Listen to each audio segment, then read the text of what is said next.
It began in the dead of winter, in the bitter cold of January 1945, when Europe lay shattered and weary, and the guns of the Western Front echoed through forests of ice and ruin. Snow fell thick upon the Vosges mountains, muffling the sound of war, and the men who fought there believed, for a fleeting moment, that the enemy was finally finished.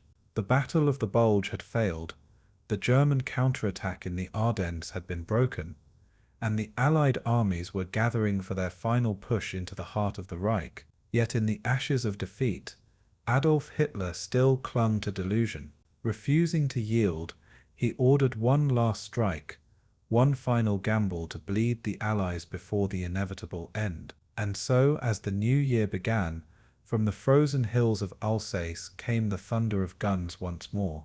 This was Operation Nordwind, Hitler's last offensive in the West, the final desperate gamble in France, a battle fought not for victory, but for time, for vengeance, and for a dream already dying. The seeds of Nordwind were sown in madness. In December 1944, while the world's attention was fixed on the Ardennes, Hitler's generals had already warned him that the Western Front was collapsing. The Wehrmacht was bleeding out, the Luftwaffe grounded, the Reich itself cornered. But to Hitler, retreat was impossible. He imagined that a decisive blow in the south, against the weaker American and French forces in Alsace and Lorraine, could split the Allied front and force them to divert reserves from the Ardennes. He believed he could still divide them politically, perhaps even negotiate peace with the West, and then turn back to face the Soviet avalanche rolling in from the east. It was fantasy, but it was all he had left. On New Year's Eve, 1944, as Allied soldiers celebrated quietly in ruined French villages, the German guns opened fire. The night sky erupted with flashes across a front stretching from the Rhine to the Saar, from Bitche to Strasbourg. Entire divisions of infantry and tanks surged forward under cover of snow. Hitler had thrown in what remained of his strength. Elements of the 1st Army, the 19th Army, and the shattered remnants of the 6th SS Panzer Army, fresh from its failure in the Ardennes. Among them were battle-hardened veterans of the Eastern Front, Volksgrenadiers and young boys of the Hitler Youth, men fighting not for conquest but for survival. The Americans caught in their path belonged to the 7th Army under General Alexander Patch, and the 3rd Army under General George S. Patton, who was already pivoting north to crush the Bulge. In the frozen forests and narrow valleys of Alsace, they faced a storm they had not expected. The Germans struck with precision, aiming to drive south toward Haguenau and Saverne, threatening to cut off the entire Allied front east of the Vosges. Villages changed hands in hours, tanks slid across icy roads, machine guns rattled through blizzards. The night was filled with tracer fire and the screams of engines in the cold. The offensive had caught the Allies by surprise, not because they underestimated the Germans' desperation, but because no one could imagine they still had the strength to fight like this. At first it worked. The 16th SS Panzergrenadier Division, the 21st Panzer Division, and the 17th SS Goetz von Berlichingen Division broke through the thin American lines. The Task Force Heron, part of the newly arrived 79th Infantry Division, was pushed back with heavy losses. Towns like Rimling, Hatten, and Hatten and Rittershoffen became names of frozen nightmares, small villages that turned into fortresses, fought over house by house, cellar by cellar, until nothing remained but shattered stone and corpses in the snow. The Americans fought with fierce determination, their defenses improvising in the chaos. Artillery thundered through the white haze, shells bursting over fields already red with blood. In the air above, weather grounded most Allied planes, giving the Germans a brief advantage. On the ground, SS Kampfgruppen and armoured battalions clawed forward, their tanks burning through the last of Germany's precious fuel reserves. But as the days dragged on, the offensive began to falter. Allied reinforcements arrived from Patton's Third Army, the 45th Thunderbird Division, and the 14th Armored Division counterattacked with grim ferocity, retaking ground inch by inch. The fog of war thickened, both literal and metaphorical. Soldiers froze in their foxholes, tanks lay immobilized in mud and snow, and commanders on both sides lost track of their own lines. The climax came in the battle for Hatten and Rittershoffen, two neighbouring villages that became the focal point of the German attack. For 2 weeks, from January 9th to January 21st, the fighting raged without pause. The streets were a maze of ruins, every house a fortress, every basement a grave. Infantry fought from room to room, lobbing grenades across stairwells and firing rifles through shattered walls. Tanks blasted each other point-blank down narrow lanes. The smoke hung so thick that visibility was measured in feet. By the time the Germans withdrew, the villages were gone, reduced to rubble and ash. Both sides had bled nearly to exhaustion, their courage consumed by fire and cold. Meanwhile, farther south, Hitler's dream of a grand offensive was disintegrating. The Operation Northwind attacks against Strasbourg were halted by the US 7th Army and French 1st Army, who refused to yield the city despite intense pressure. American engineers blew bridges, sealed roads, and turned the Rhine's western bank into a wall of defense. The Germans, running out of men, ammunition, and fuel, could go no further. By the end of January, the offensive had collapsed completely. Thousands of German soldiers were dead or captured. The SS Panzer units, once feared across Europe, were reduced to shadows of their former strength. Operation Nordwind, Hitler's last throw of the dice in the West, had failed. The aftermath was devastation. The Alsace countryside lay in ruins, its villages burned, its forests torn apart by shellfire. The frozen rivers ran dark with oil and blood. Entire divisions had ceased to exist. For the Germans, it was the end of any hope for victory. For the Americans and French, it was a grim reminder that the war was far from over. Though the offensive had failed, it had cost the Allies dearly, over 20,000 casualties in some of the harshest winter fighting of the war. And for the German soldiers who survived, it had been a final march into futility, a last echo of a world collapsing around them. Operation Nordwind was not a battle of glory. It was a battle of exhaustion. It was the last breath of a regime that no longer believed in victory, only in resistance. For those who fought it, the memories would last a lifetime. The endless cold, the frozen dead, the sound of distant artillery rolling through the mist. It was the end of Hitler's illusions, the last storm before the quiet. Today, the hills of Alsace are peaceful again. The vineyards have returned, the villages rebuilt. The scars of war lie buried beneath the soil, but they are not forgotten. In the winter wind, one can almost hear the faint echoes, the clash of steel, the voices shouting through the snow, the thunder of a war that refused to die quietly. Operation Nordwind stands as a symbol of desperation, the final gamble of a man who could not accept defeat, and the soldiers who paid the price for his denial. It was not the beginning of an awakening, but the closing of a nightmare. Tonight we return to that frozen front, to the mountains buried in snow, the forests filled with smoke, and the final battle fought in the shadows of a dying empire. This is the entire history of Operation Nordwind, Hitler's last gamble in France, the forgotten storm of the Western Front, and the final cry of a war nearing its end. Before we begin, tell me, where in the world are you tuning in from? And what time is it for you tonight? Are you listening beneath the calm of winter skies, far from the echo of those frozen guns, or drifting into the quiet, as history's last battle whispers through the snow. Wherever you are, take a deep breath, settle in, and let me know. I'd love to hear where in time and place you're joining us from tonight. December 15th, 1944. Haguenau, Alsace.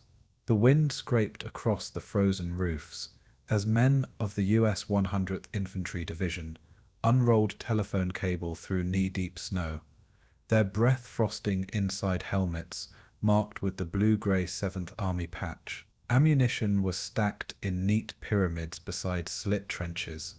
Every fourth round was a tracer, glinting dull red in the weak winter sun.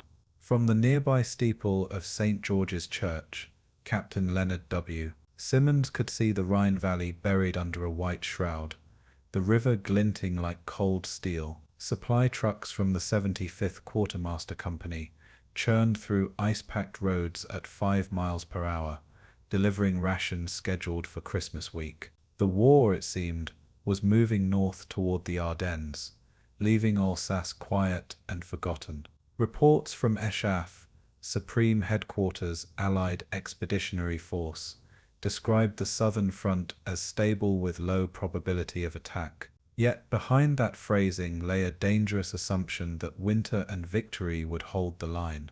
The soldiers believed it too, and that belief would cost them dearly. At that same moment, 12 miles east beyond the Siegfried Line, trains loaded with men of the German 17th SS Panzergrenadier Division, Götz von Berlichingen, rattled toward Zweibrücken under blackout conditions. Each flat car carried a Stug 3 assault gun weighing 23 tons and powered by a Maybach HL 120 engine rated at 300 horsepower, its exhaust wrapped in canvas to muffle sound. Orders came sealed under the code name Unternehmen Nordwind, issued directly by Oberkommando der Wehrmacht on December 18th. According to surviving fragments of Führerweisung No. 11, Adolf Hitler demanded a southern offensive to crush the enemy between the Saar and the Rhine.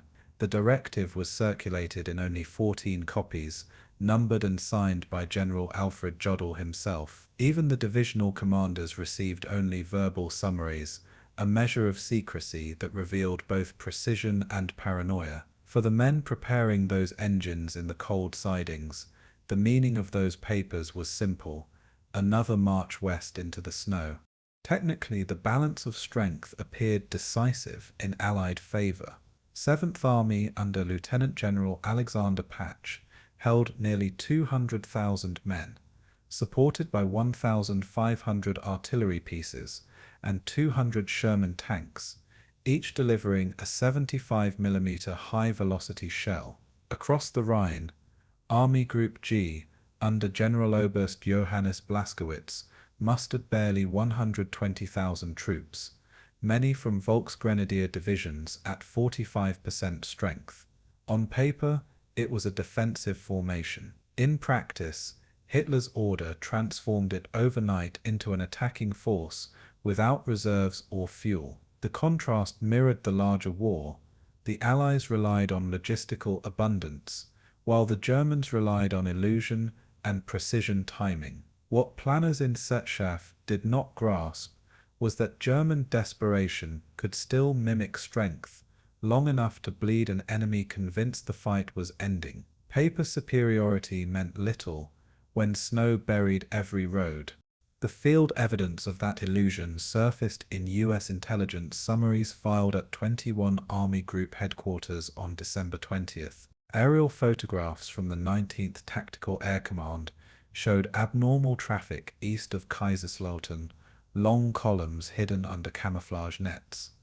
But analysts concluded they were evacuation convoys. A decoded Enigma fragment mentioning Gruppe Oberrhein was dismissed as irrelevant because no such formation existed in Allied order of battle charts. Yet Gruppe Oberrhein was real. Himmler's newly created Army Group Upper Rhine formed that same week. The missed correlation allowed 16 German divisions to redeploy south unnoticed. Every omission in those reports widened the gap between perception and reality. By the time the fog lifted, That gap would swallow entire regiments. Strategically, the reasoning behind Nordwind defied logic, yet followed Hitler's fatal arithmetic. He believed that if the Ardennes thrust drew Allied reserves north, a secondary strike in Alsace could sever the link between the US 7th Army and the French 1st Army, cutting the Allied southern wing from its supply ports at Marseille. The plan envisioned two converging axes, one from the Saar-Palatinate through Vichy, another from the Rhine plain towards Saverne, a pincer movement totaling 60 kilometers across mountainous terrain. German staff officers protested that fuel stocks covered only 65% of requirements and that ammunition resupply would be impossible after 7 days. Hitler replied, according to Jodel's later testimony at Nuremberg, "Petrol will be taken from the enemy." This was not a plan. It was faith weaponized. That faith would soon meet the physics of winter and diesel.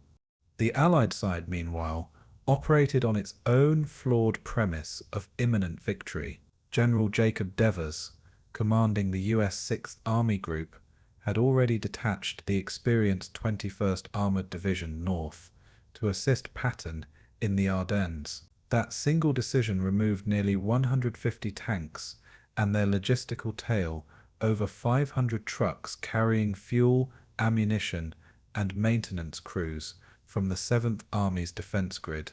In staff calculations, this was acceptable risk because German offensive capacity south of the Ardennes is nil. The phrase appeared in the G2 estimate dated December 19th. When viewed in hindsight, it reads like prophecy inverted. Overconfidence did not merely blind, it rearranged the battlefield before the first shot was fired.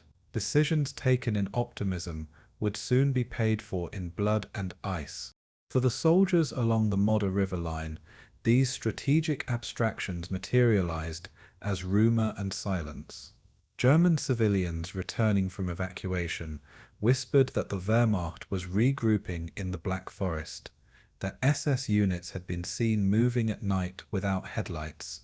McMullen of Company F, 397th Infantry Regiment, wrote in his diary on December 23rd, "Locals say the war will start again from the east, but the brass just laugh." The laughter was hollow by Christmas Eve. Patrols reported increased artillery registration fire, but headquarters attributed it to harassment. That bureaucratic word masked the gathering of over 900 German guns aligned across a 40-mile sector. The men could feel it in the ground before they saw it in the sky. By the final week of December, both armies stood on the edge of events neither fully understood. The Allies believed the war in France was ending, the Germans believed it could be restarted through sheer will. Between those beliefs lay the snowbound fields of Alsace, soon to become the stage for Hitler's last gamble in the West. When the first flares arced over the Blies River on New Year's Eve, the soldiers in Haguenau would finally comprehend what the reports, directives, and rumors had tried to warn them. Operation Nordwind was not a local counterattack.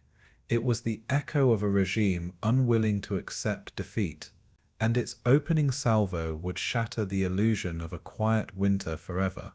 Late evening, December 22nd, 1944, Führer Hauptquartier Adler Horst, Taunus Mountains, Germany, inside a stone bunker lined with situation maps and thick smoke from Hitler's ever-present cigarettes, the last major conference of the year begins. General Oberst Alfred Jodl stands beside the central operations table, marker in hand, while Hitler, hunched and trembling, scans the Western Front with narrowing eyes. Reports from the Ardennes describe fuel shortages, destroyed Panzer columns, and mounting casualties. Yet Hitler sees not disaster but opportunity. He points to the thin American line south of the Volscians and declares, "There the Allies are weak." His voice, recorded in stenographic notes later found in the Wehrmacht war diary, betrays both exhaustion and fervor.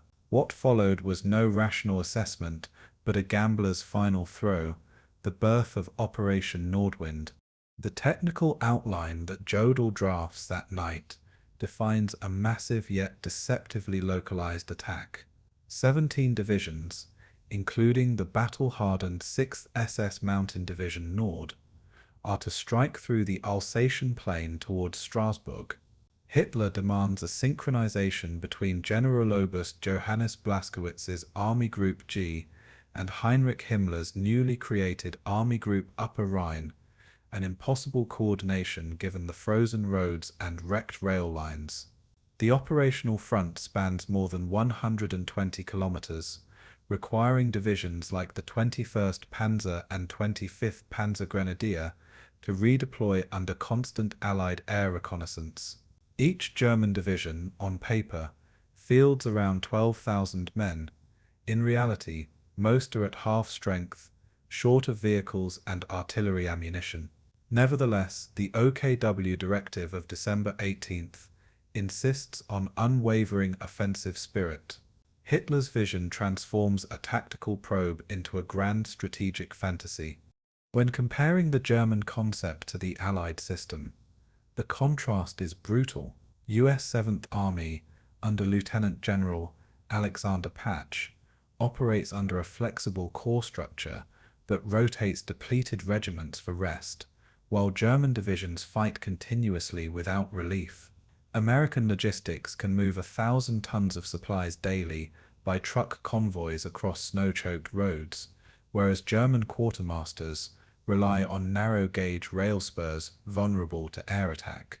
Hitler's insistence on centralized micromanagement contradicts Allied doctrine of delegated initiative, where General Eisenhower empowers his subordinates to adjust plans in real time. Hitler issues sealed orders forbidding deviation. The result is paralysis disguised as discipline.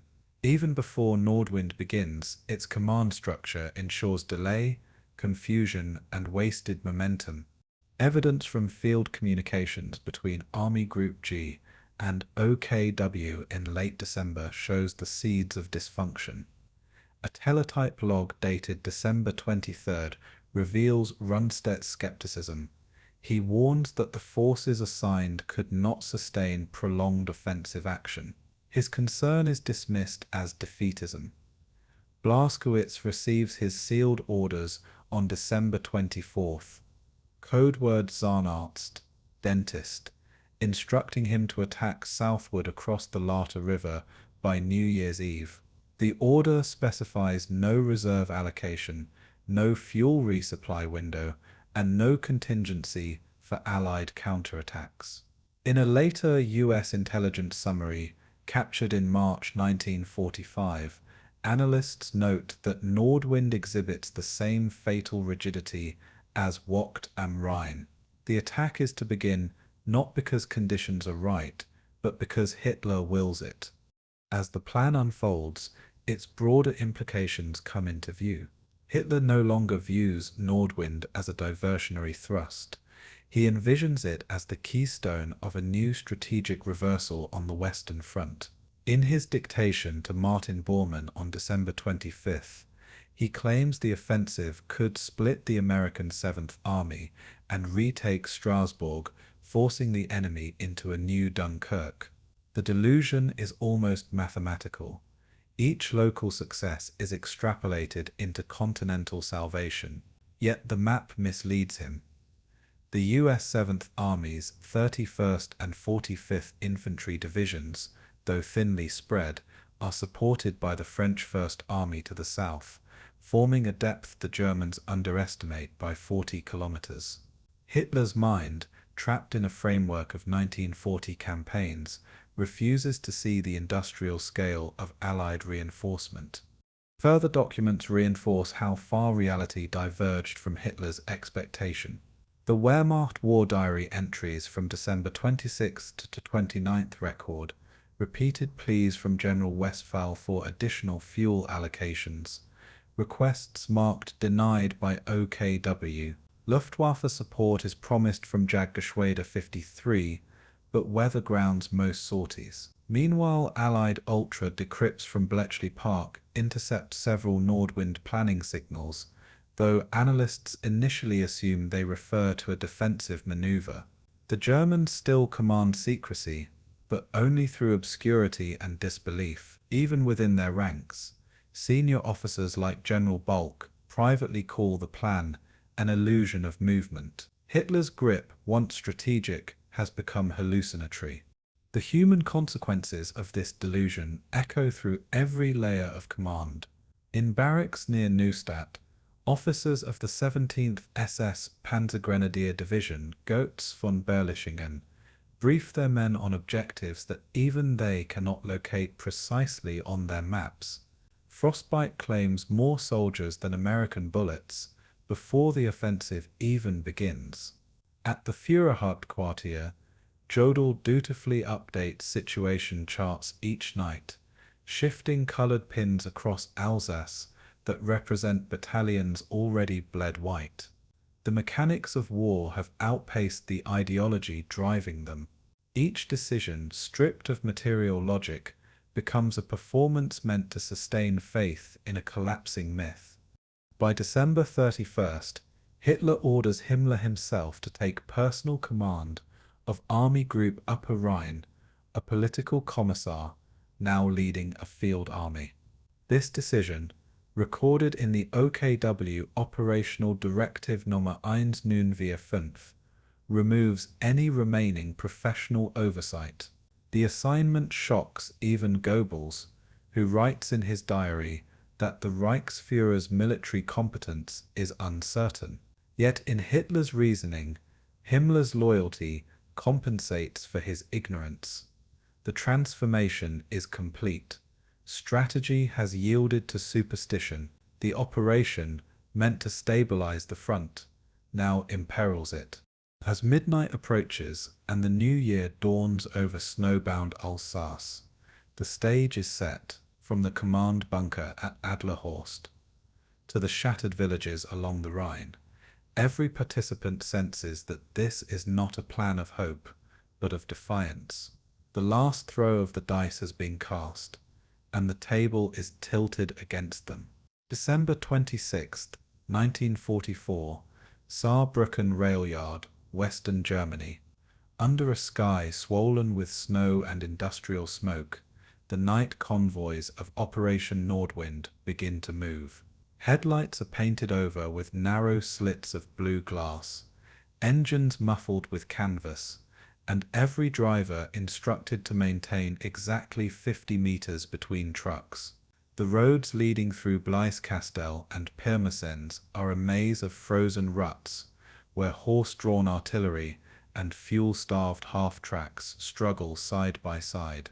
Each column, identified by chalk symbols on their fenders, carries men of the 13th SS Corps, the XC Corps, and the 21st Panzer Division, formations being shifted south under absolute radio silence.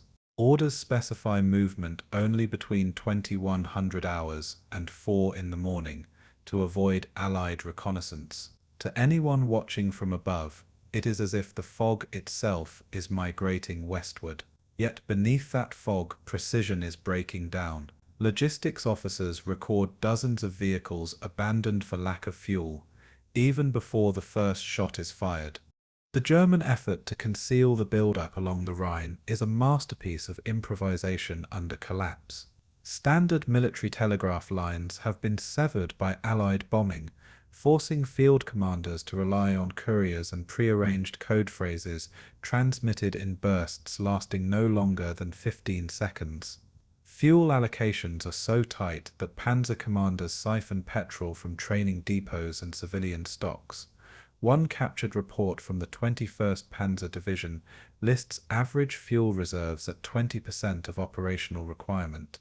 Railway movement orders, filed under Transport Befehl Nummer 744, authorized trains carrying Tiger tanks of Schwer Panzer Abteilung 506 to run only at night with locomotive lights extinguished.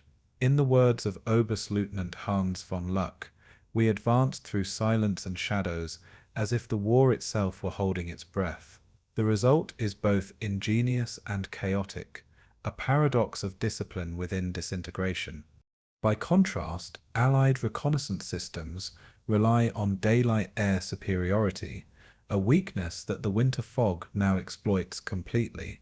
P-47 Thunderbolts of the 9th Tactical Air Command, operating from airfields near Nancy, can cover the Ardennes in under 20 minutes, but require visual range of at least 5 kilometers to identify ground movement. In late December, visibility in the upper Rhine Valley averages under 1 kilometer.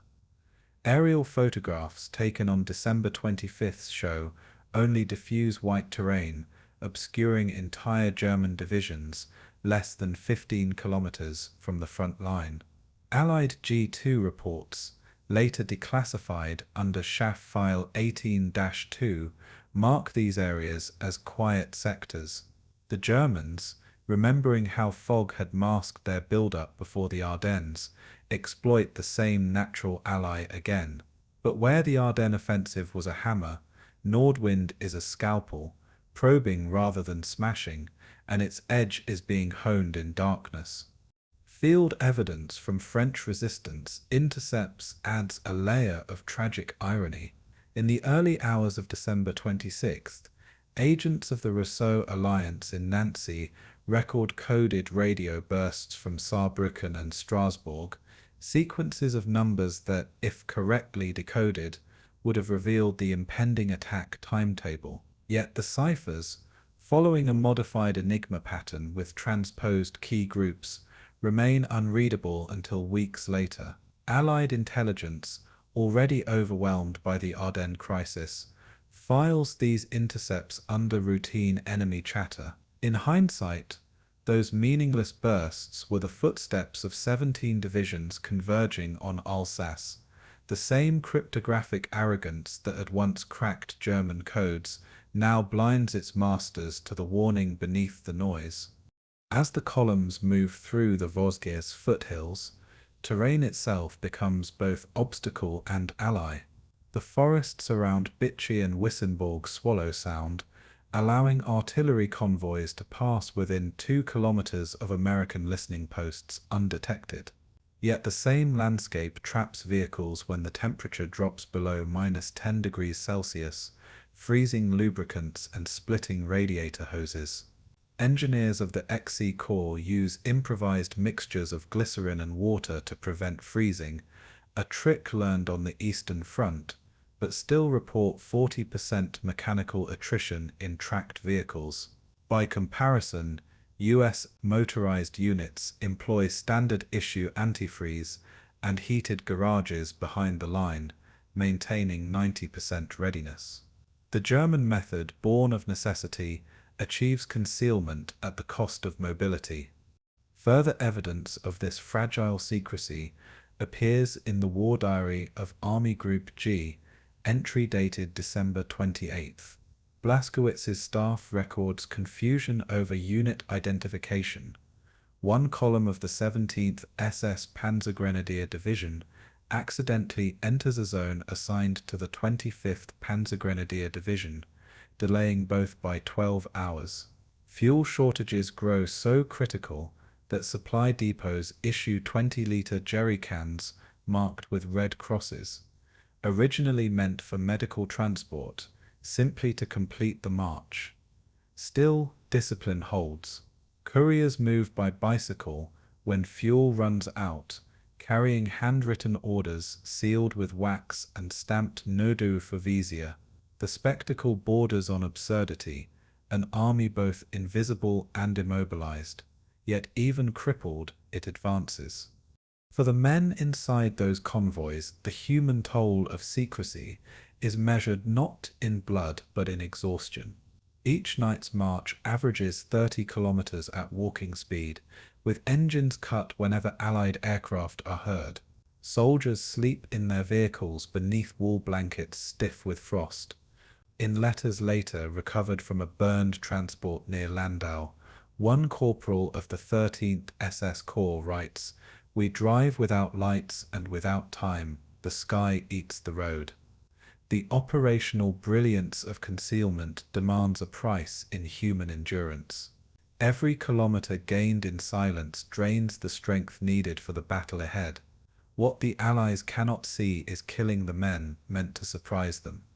By the time dawn rises on December 29th, the fog lifts briefly, revealing long black scars of tire tracks vanishing into the forest east of the Rhine. American outposts of the 79th Infantry Division report unusual movement but lack confirmation. The signals are too faint, the weather too thick, the command too complacent. Behind that curtain of grey, the German army has reshaped itself into a phantom poised to strike. December 31st, 1944, Vichy, Alsace. Soldiers of the US 45th Infantry Division huddle around small wood stoves in half-frozen bunkers, passing bottles of cocoa and canned peaches, while snow swirls in thick flurries outside. Across the street, American engineers hammer last-minute repairs on sandbagged machine gun positions, their breaths crystallizing instantly in the -8-degree air. In nearby Wingen-sur-Modder, private mess tents glow with improvised Christmas lights, and laughter echoes over the frozen ground. Yet the same fog that softens the landscape also conceals long German columns moving under moonless skies, engines idling silently on narrow forest paths. Reports from the 79th Infantry Division describe normal winter routines, the daily checks of perimeter wire and artillery registration, unaware that 17 German divisions are preparing to converge less than 25 kilometers to the east. Across the Rhine, Strasbourg's cathedral bells are muffled by fog, its civilians kneeling in hope that the Allies will hold. The quiet is absolute. Behind the lines, Allied intelligence under Colonel Harold F. Smith struggles to pass conflicting data. Snow and freezing rain have grounded reconnaissance aircraft, forcing aerial photos to rely on partial satellite-like intercepts from observation balloons and limited photographic sorties from the 9th Tactical Air Command.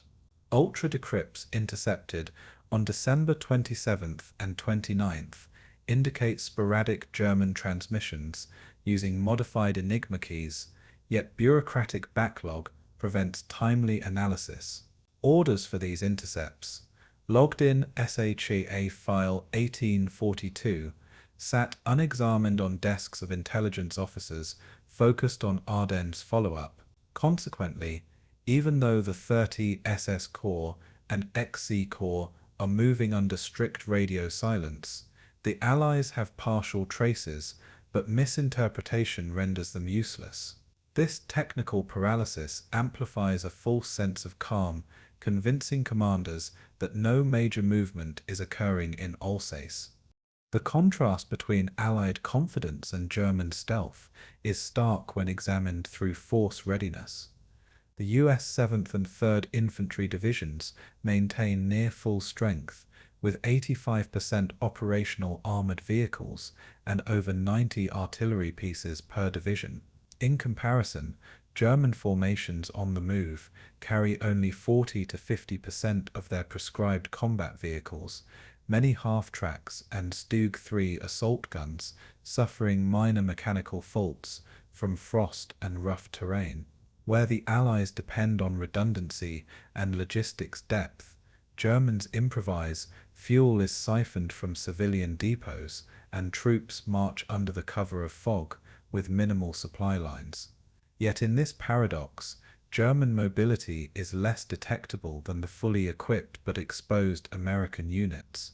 Quiet, in this context, favors the attacker. Field evidence that hints at impending danger emerges sporadically. Patrol reports from Company B, 179th Infantry Regiment, logged December 31st at 0300 hours, describe strange lights glinting through the Volksgrenadiers forests near Wingen-sur-Modder. The observations are filed, compared to known American positions, and ultimately dismissed as distant artillery registration. French civilians returning to Strasbourg record in diaries the sound of engines muffled by snow, yet believe them to be local traffic.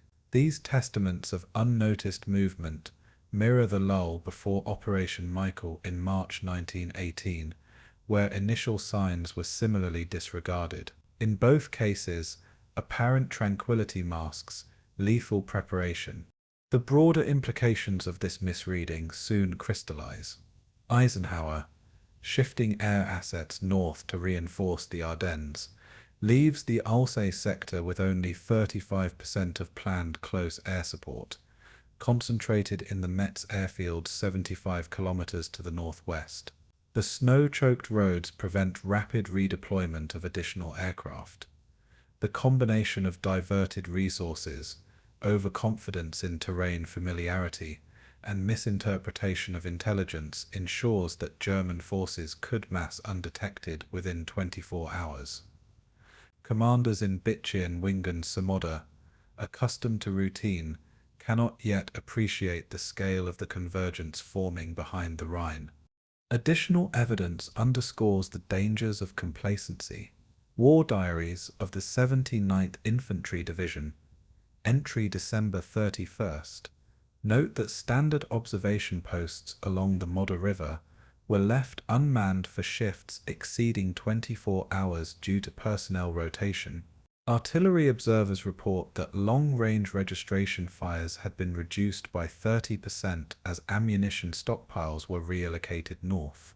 In contrast, German engineers deploy small mobile observation parties using the cover of dense fog and snow, enabling real-time assessment of weak points in US lines. The Allies' rigid adherence to rotation schedules and assumptions of inactivity make them increasingly vulnerable. For soldiers and civilians alike, the human tension is subtle but palpable. Men of the 45th Infantry Division toast New Year's Eve with chocolate bars and letters from home, while frost stiffens their fingers and the snow seals the forest line in silence. Civilians in Strasbourg kneel beneath the stained glass of St. Thomas Church, praying that the Allies will not withdraw as they had in prior retreats. The sense of security is illusory. Small anomalies, unaccounted shadows, muffled noises, intermittent lights are overlooked. The operational calm breeds emotional vulnerability. When the storm breaks, these individuals will experience the shock of betrayal by circumstance, not malice. By the final hours before midnight, the stage is perfectly set for the first German movements to strike with devastating effect. The Allies, lulled into the belief that Alsace is quiet, fail to reposition reserves or concentrate firepower. The snow and fog which conceal the German approach will amplify the impact of their assault. As the clock ticks toward January 1st, 1945, every patrol, map and report becomes a question unanswered. December 31st, 1944, 0300 hours, Blies River Sector, Alsace. Artillery shells from Nebelwerfer batteries slammed into the frozen ground, shaking bunkers of the U.S. 79th Infantry Division, while the icy wind carried the stench of cordite across snow-laden fields. From observation posts in Rimling, American soldiers watched tracer streaks light the night sky, each streak a prelude to the first ground assaults. The German 17th SS Panzergrenadier Division, advancing under strict radio discipline, moved through forest paths barely 3 meters wide, guided by infrared lamps and compass bearings. Orders from General Lieutenant Franz Böhme in the 5th Panzer Army specified synchronized attacks across sectors extending from the Blies to the Lauter rivers, aiming to penetrate the Saverne Gap and threaten Haguenau. Communication lines were primitive. Field telephones connected via insulated wire stretched through snowbanks, while couriers on bicycles carried updates from one battalion to the next. In the darkness, coordination depended on timing down to the minute. Chaos was the objective. Technical preparation amplified the shock of the attack. Nebelwerfer rockets, each 20 centimeters in diameter, and carrying a 70-kilogram high-explosive warhead fired in batteries of 6, saturating a kilometer-long front every 25 seconds. Panzerfaust squads, armed with single-shot hollow-charge weapons capable of penetrating 150 millimeters of armor, waited in ambush behind hedgerows and ruined farmhouses.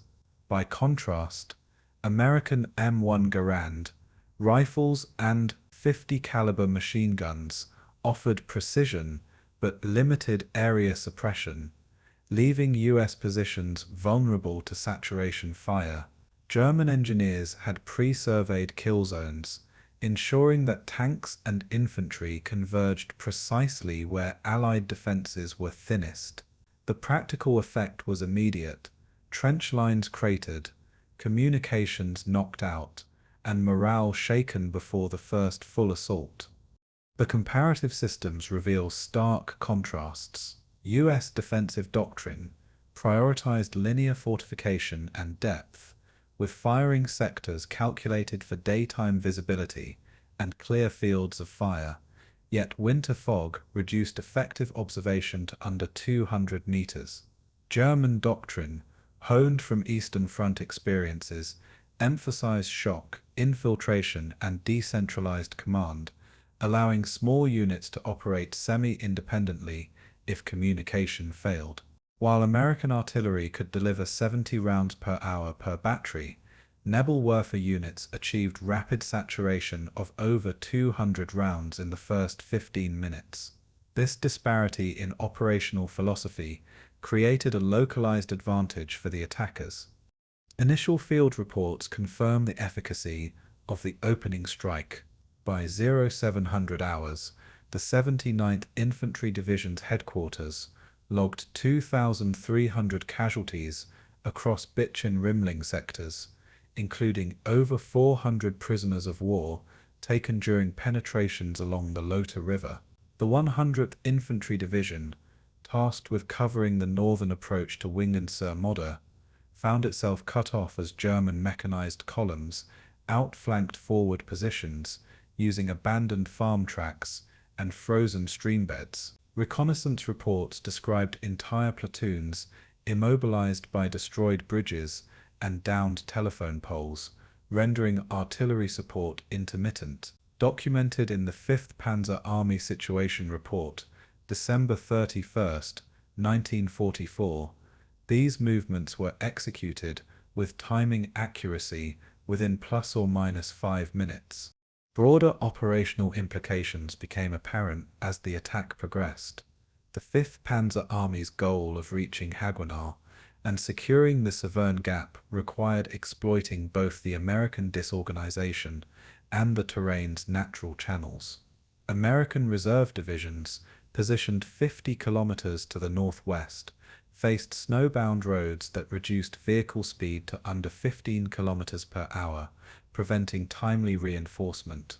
Furthermore, the diversion of Eisenhower's air assets northward meant that only 12 P-47 Thunderbolts were available for close air support in the Alsace sector, insufficient to disrupt coordinated German movements.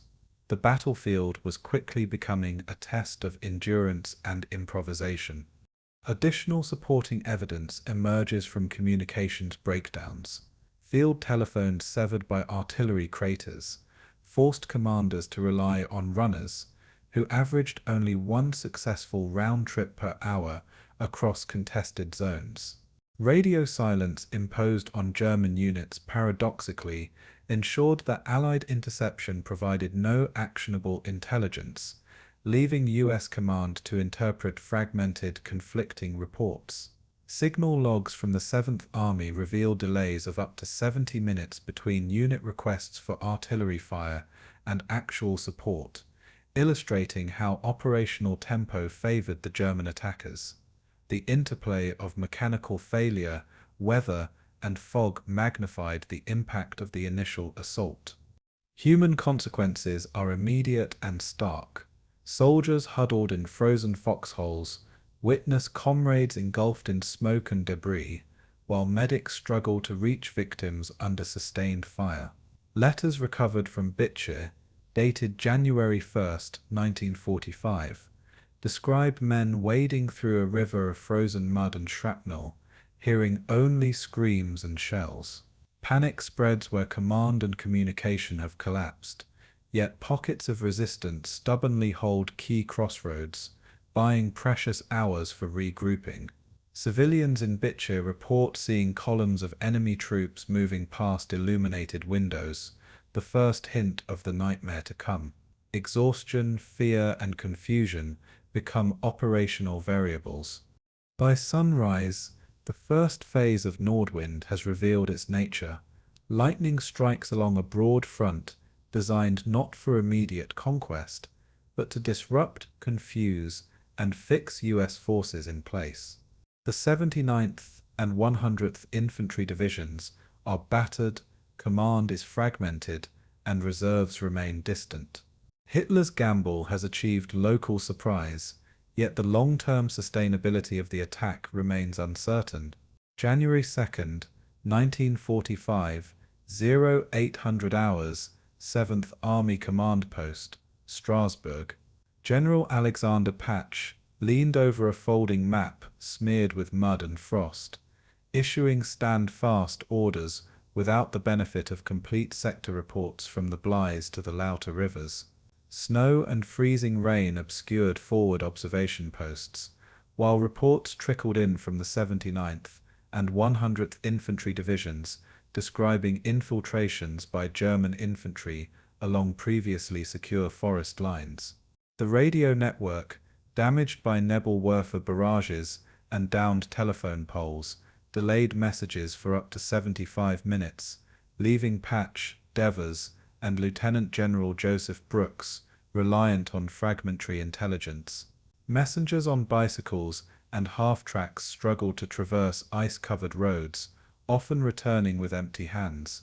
Documents from the 7th Army Situation Report, January 2nd, 1945, show German penetrations of up to 10 kilometers in the first 72 hours, outpacing initial expectations. Communication failures created command paralysis. Every delay magnified risk. Reconnaissance and tactical observation were critically impaired by both technology and weather. U.S. armored units, including M18 Hellcat tank destroyers, attempted rapid redeployment, but limited visibility of under 30 meters in fog prevented coordinated fire. German Panther tanks, each 75 millimeters of frontal armor, and equipped with the long-barrel Kolk 42 gun, established ambushes along forest edges, exploiting fog and terrain for maximum effect. Without effective forward observers, American artillery support lagged behind moving targets, reducing effectiveness by over 60% compared to optimal conditions documented in November 1944 maneuvers. Field engineers reported frozen stream crossings and snow-blocked roads, limiting mobility of mechanized reinforcements. The practical effect was that tactical advantages favoring U.S. doctrine could not be realized. A comparative analysis of doctrine highlights critical divergences. American forces relied on combined arms coordination, integrating infantry, artillery, and armor in linear defense sectors. Yet these relied on clear lines of communication. German doctrine emphasized decentralized initiative, infiltration, and exploitation of gaps, particularly under adverse weather conditions. While U.S. artillery could sustain fire at a rate of 60 rounds per gun per hour, German Nebelwerfer batteries could saturate equivalent sectors in less than 15 minutes, forcing U.S. units to react under immediate duress. This systemic rigidity versus adaptive aggression created a widening tactical gap. Field reports confirm the consequences of these structural disadvantages. In the Rimling sector, 2 platoons of the 100th Infantry Division were pinned by Panther fire and infiltrated by the 559th Volksgrenadier Division, losing over 300 men, including 50% of their anti-tank crews. Attempts at counter-battery fire were delayed due to fog, and P-47 Thunderbolt sorties intended for close air support were grounded by low cloud ceilings. Radio logs indicate multiple miscommunications, with requests for artillery support arriving after the enemy had already maneuvered into kill zones. Casualties mounted rapidly, and command struggled to maintain coherent situational awareness. The broader operational implications became increasingly clear by mid-morning.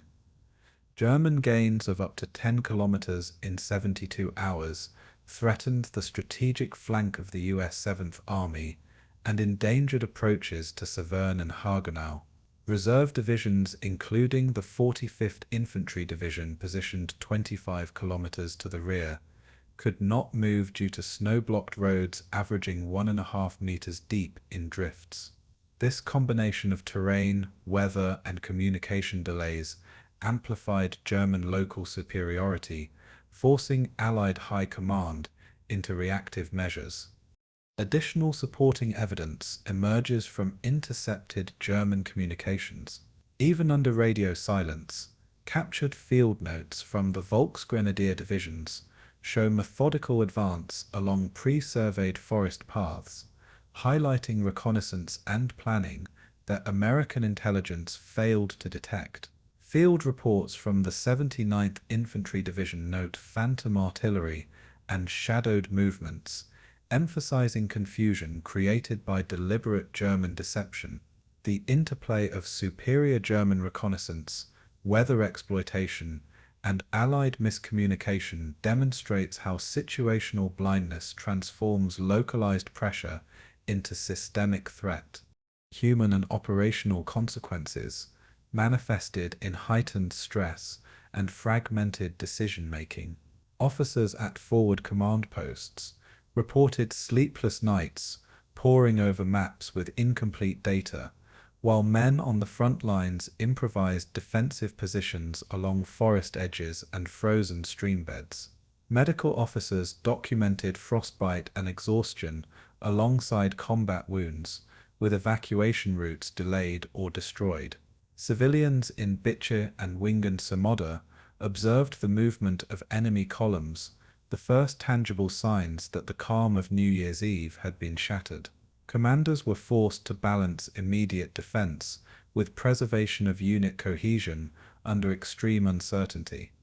By dusk, the picture remained incomplete, yet the trajectory was unmistakable. Localized chaos threatened the structural integrity of the southern front. Command paralysis, compounded by weather and communication failures, allowed German forces to consolidate initial gains and prepare for continued exploitation. January 4, 1945, Army Group Upper Rhine Headquarters, Baden-Baden.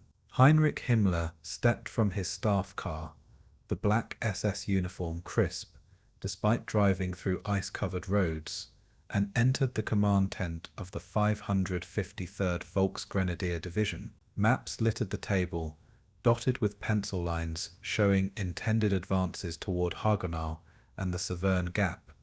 Yet Himmler paid little attention to operational feasibility. General Paul Rasp attempted to explain the need for a tactical withdrawal to avoid encirclement, but Himmler interrupted repeatedly, demanding reports of heroic defense and issuing directives based on ideology rather than field intelligence. Photographers from SS Propaganda Abteilung filmed the encounter, framing Himmler's presence as the embodiment of the Reich's final stand. Captured German communications from January 4th indicate Blaskowitz's repeated messages requesting coordination went unanswered for 6 hours. Tension crackled in the frozen air. Orders became theater. Himmler's lack of formal military training compounded operational risks. Army Group Upper Rhine comprised the 553rd, 559th, and 75th Volksgrenadier divisions, supported nominally by elements of the 16th SS Panzergrenadier Division and ad hoc Panzer detachments. Radio communications, already delayed by snowdrifts averaging 1.5 meters along supply routes, were further compromised by redundant reporting lines created by Himmler's staff.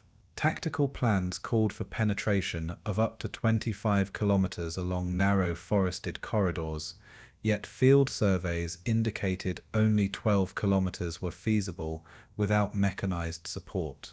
Comparatively, American divisions relied on clear hierarchical lines and pre-positioned artillery emplacements capable of rapid redeployment, creating a structural mismatch. Operational documents, including the captured Blaskowitz situation log from January 4th, detail repeated misalignments between intended objectives and actual unit positions. A comparison of command philosophy highlights the consequences of politicized oversight. Whereas General Patch relied on established doctrine, emphasizing combined arms and fire discipline, Himmler demanded symbolic acts of bravery, insisting units hold ground at all costs, regardless of supply or enemy disposition. American doctrine incorporated redundancy in communication networks and fallback positions, while Himmler's interference created overlapping orders, conflicting timetables, and unnecessary exposure of infantry to artillery and tank fire. U.S. 7th Army reports show that units could effectively coordinate a battalion-sized counterattack within 30 minutes, whereas Volksgrenadier units under Himmler sometimes waited 2 to 3 hours for clarifying orders. This difference directly influenced casualty ratios, which in the first 72 hours skewed nearly 2 to 1 in favor of the Allies in sectors where Hitler's political oversight was absent. Field evidence illustrates the operational consequences. In the Wissenberg sector, 2 companies of the 553rd Volksgrenadier Division became immobilized after attempting to comply with contradictory directives from Himmler and Blaskowitz. Panzerfaust teams were deployed in sectors already under heavy Nebelwerfer bombardment, resulting in catastrophic losses exceeding 30% of assault squads. Forward reconnaissance reported delays of up to 90 minutes in responding to enemy counterattacks, with American M4 Sherman tanks exploiting gaps in German lines. Propaganda films, meanwhile, exaggerated these advances, misaligning political messaging with battlefield reality. Broader implications emerged rapidly. Political fanaticism embedded within the operational chain distorted priorities, compelling units to favor spectacle over practicality. Himmler's insistence on personal inspections disrupted supply convoys of ammunition and rations, delaying support by an average of 4 hours per sector, according to captured logistics reports. Compared to the disciplined scheduling of U.S. artillery and resupply operations, German forces faced both resource scarcity and misapplied tactical effort. The gap between ideology and military necessity widened, producing a fragile offensive front vulnerable to Allied countermeasures.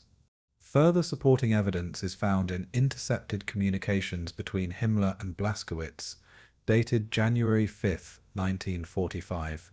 Blaskowitz repeatedly requested approval to consolidate positions or withdraw under heavy artillery fire, but Himmler responded with ideological exhortations to fight for every meter of the fatherland, providing no actionable guidance. Meanwhile, reconnaissance units reported Allied reinforcements mobilizing 20 kilometers north, a threat that Himmler either ignored or misinterpreted as minor harassment. This misalignment between threat assessment and command decisions compounded risk across the entire southern sector. Human and operational consequences unfolded alongside political spectacle. Soldiers under Himmler's gaze documented in diaries and letters a combination of fear, confusion, and rigid obedience, with many noting that following orders felt less about survival and more about political performance. Casualties in the 553rd Volksgrenadier Division alone reached over 400 men by January 5th, including 37 officers, undermining unit cohesion.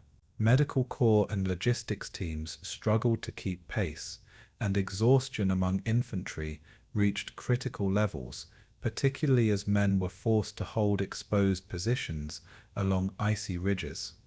Morale fluctuated between awe of Himmler's presence and frustration at his impractical directives. By the evening of January 5th, the strategic picture was unmistakable. Army Group Upper Rhine's effectiveness had been compromised, not by Allied action alone, but by Himmler's political intrusion. Coordination failures between Blaskowitz and Himmler had created operational friction, leaving frontline commanders improvising under extreme pressure. January 9th, 1945. Hatten, Alsace, France. Snow blew sideways across the shattered courtyard of Fort Hatten, where the U.S. 3rd Infantry Division dug in among the reinforced concrete bunkers of the old Maginot Line. American infantrymen crawled through narrow corridors, wiring entrances with 30 kilograms of dynamite each, while engineers measured blast radii to avoid friendly casualties. The 42-centimeter thick concrete casemates, designed decades earlier to repel French invaders, now served as improvised strongpoints against German Panzer Grenadier assaults. Field reports from January 9th note, Panther tanks rumbled along the frozen Alsatian plains, often stalled by snowdrifts averaging 70 centimeters. Artillery shells from the Blies River front shattered adjacent walls, and civilians huddled in basements, the echoes of Verdun still lingering in local memory. The Americans understood that holding each bunker was vital to preventing a complete breakthrough. Technical assessment of the fortifications revealed both strengths and limitations. Hatton's casemates had walls of reinforced concrete, 35 centimeters thick, with embrasures designed to cover interlocking fields of fire. Sherman M4 tanks, weighing 30 tons with 75mm guns, engaged Panthers at ranges often under 500 meters, where German 70mm frontal armor was least effective. Demolition wiring required precision. Engineers calculated that a 45-kilogram explosive charge could collapse an embrasure without compromising structural integrity for defenders. Compared to modern U.S. field fortifications, the Maginot relics lacked overhead cover but provided superior protection against direct fire artillery, allowing the Americans to hold in place while reinforcing with sandbags and barbed wire. A comparison of tactical philosophy highlights improvisation versus doctrine. German units following blitzkrieg patterns sought rapid penetration using mechanized infantry and concentrated armor, relying on speed to exploit weak points. The Americans, by contrast, adopted a decentralized, flexible defense, turning each bunker into a self-contained strongpoint with overlapping fields of fire. Reports from the 36th Infantry Division indicate that squads rotated every 6 hours to prevent fatigue, while German doctrine assumed sustained offensive momentum without pause. This contrast created localized stalemates where superior German firepower could not translate into operational gains. Field evidence confirmed the efficacy of this defensive improvisation. Between January 10th and January 15th, U.S. forces repelled continuous assaults from elements of the 553rd Volksgrenadier Division and supporting Panther units.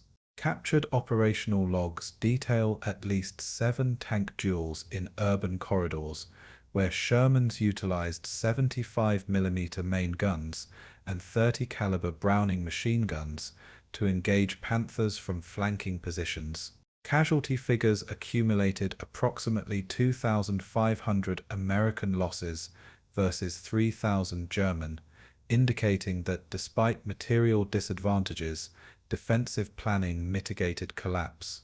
Engineers' demolition work prevented the enemy from exploiting damaged bunkers, buying critical time for rotation and resupply. Broader implications became evident as the battle progressed.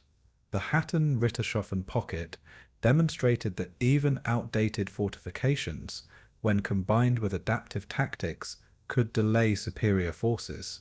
Civilian evacuations, carefully coordinated under artillery fire, preserved hundreds of non-combatants, reducing the humanitarian toll.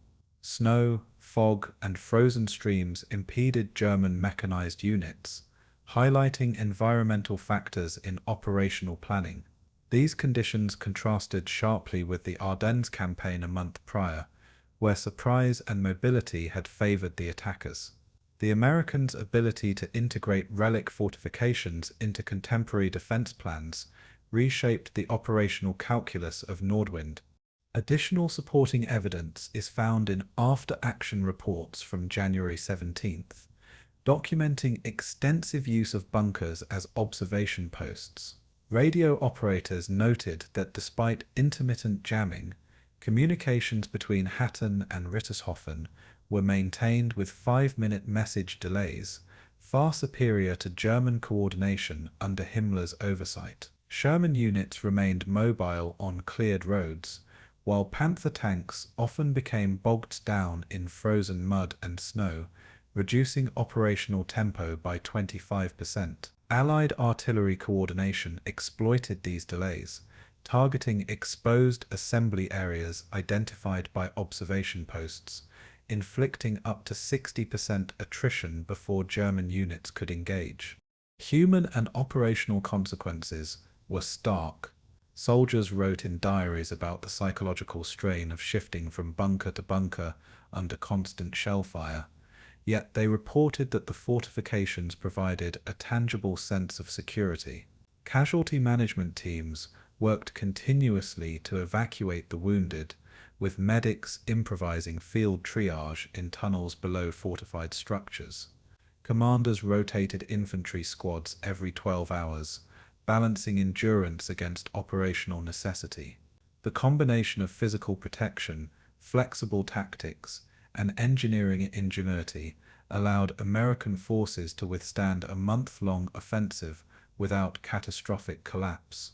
By January 21st, the Hatten Rittershoffen pocket had stabilized, marking the end of Germany's last concentrated strike in the southern sector. The Americans had converted relics of France's Maginot Line into a functional bulwark, demonstrating adaptability under extreme pressure. January 13, 1945, Modder River near Wingen-sur-Modder, France. Elements of the German 6th SS Mountain Division Nord waded through icy currents under a relentless American artillery barrage, their snow-caked boots slipping on frozen mud while 75mm shells splashed meters away. Arctic veterans, redeployed from Finland and Lapland, carried 60-kilogram packs filled with rations, Panzerfausts, and spare ammunition, their faces etched with fatigue from continuous winter campaigns. U.S. 45th Infantry Division units opened fire from reinforced positions on the western bank, pinning Nord soldiers to the freezing soil. Smoke from burning barns mingled with fog, reducing visibility to less than 100 meters, and German infantry relied on compass bearings and shouted coordinates to maintain cohesion.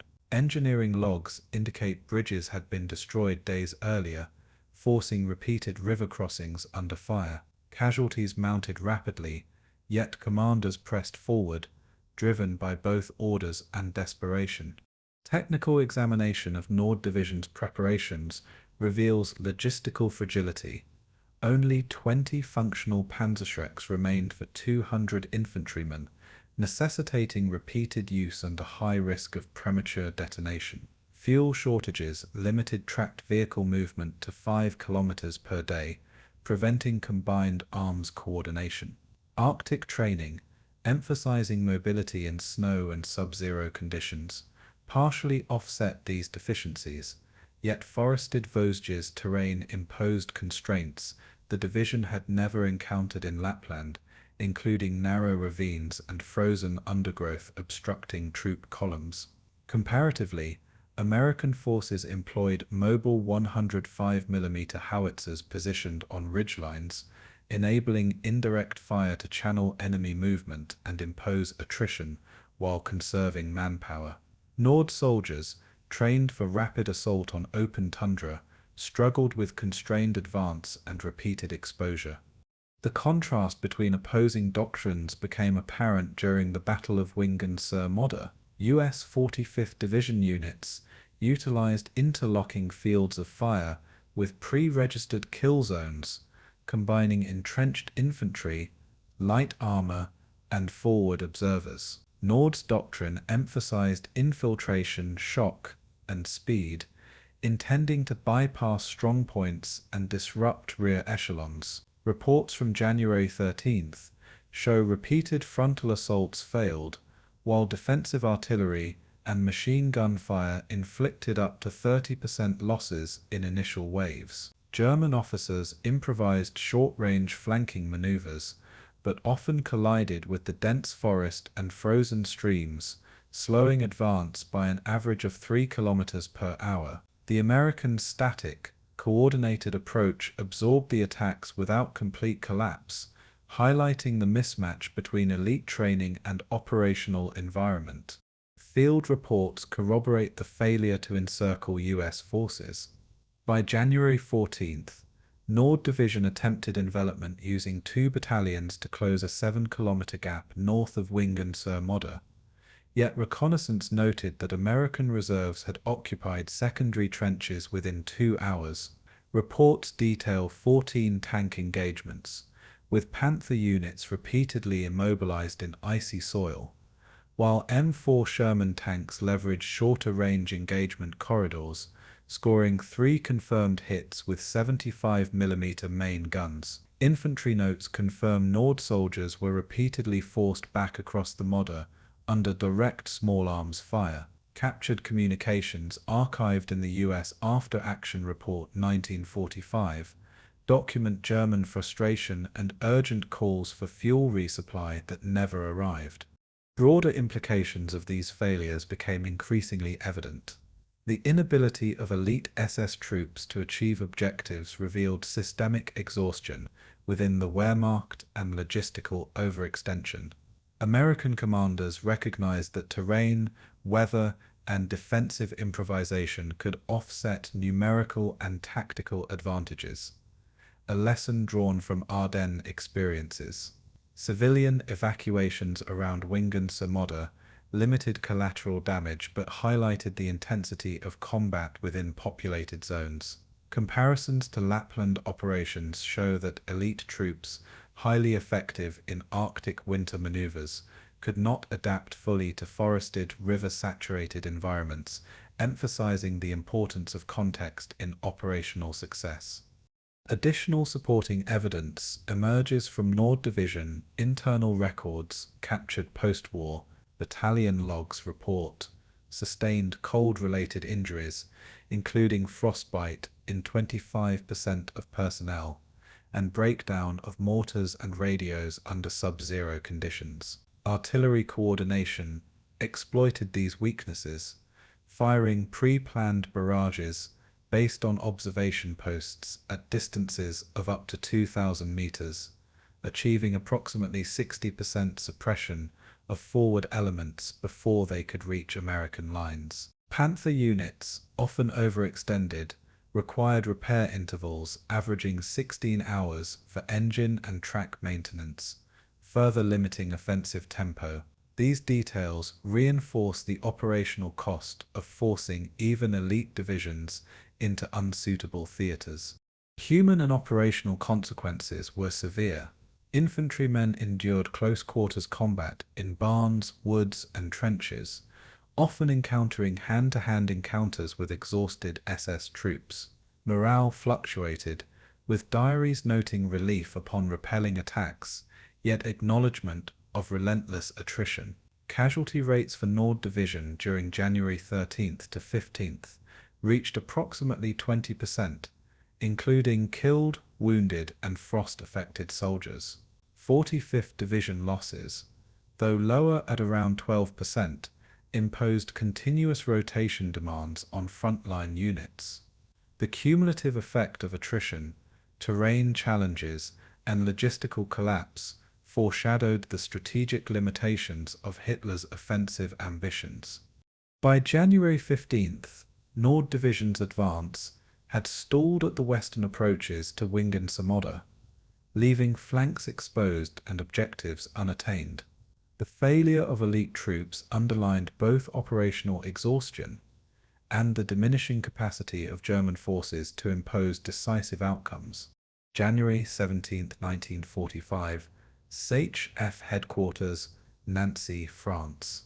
Intelligence officers unrolled the latest aerial reconnaissance photos on the oak briefing table, revealing a bizarre patchwork of battlefields with no discernible front line, only scattered wreckage of Panther tanks, burned-out M4 Shermans, and cratered farm roads extending for kilometers. Reconnaissance P-38 Lightning planes had returned from sorties over Haguenau and the Modder River, their cameras capturing overlapping explosions, shifting troop positions, and artillery smoke obscuring trenches and road networks. Analysts noted that maps produced 24 hours prior were obsolete, forcing cartographers to redraw lines daily, while G2 intelligence sections worked in feverish shifts to reconcile incomplete radio intercepts with fragmented reports from the field.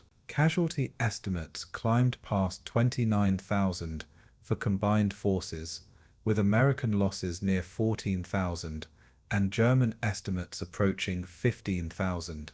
Bridges destroyed in the Sauer and Zorn rivers further complicated movement, while fuel rationing limited armored vehicles to roughly 75 liters per 100 kilometers. Deserters arriving at Bitchy described units moving without orders, firing wherever the enemy appeared, confirming the collapse of command coherence. The chaos was tangible, a war without boundaries or direction. Technical review of the chaos reveals systemic intelligence and logistics failures.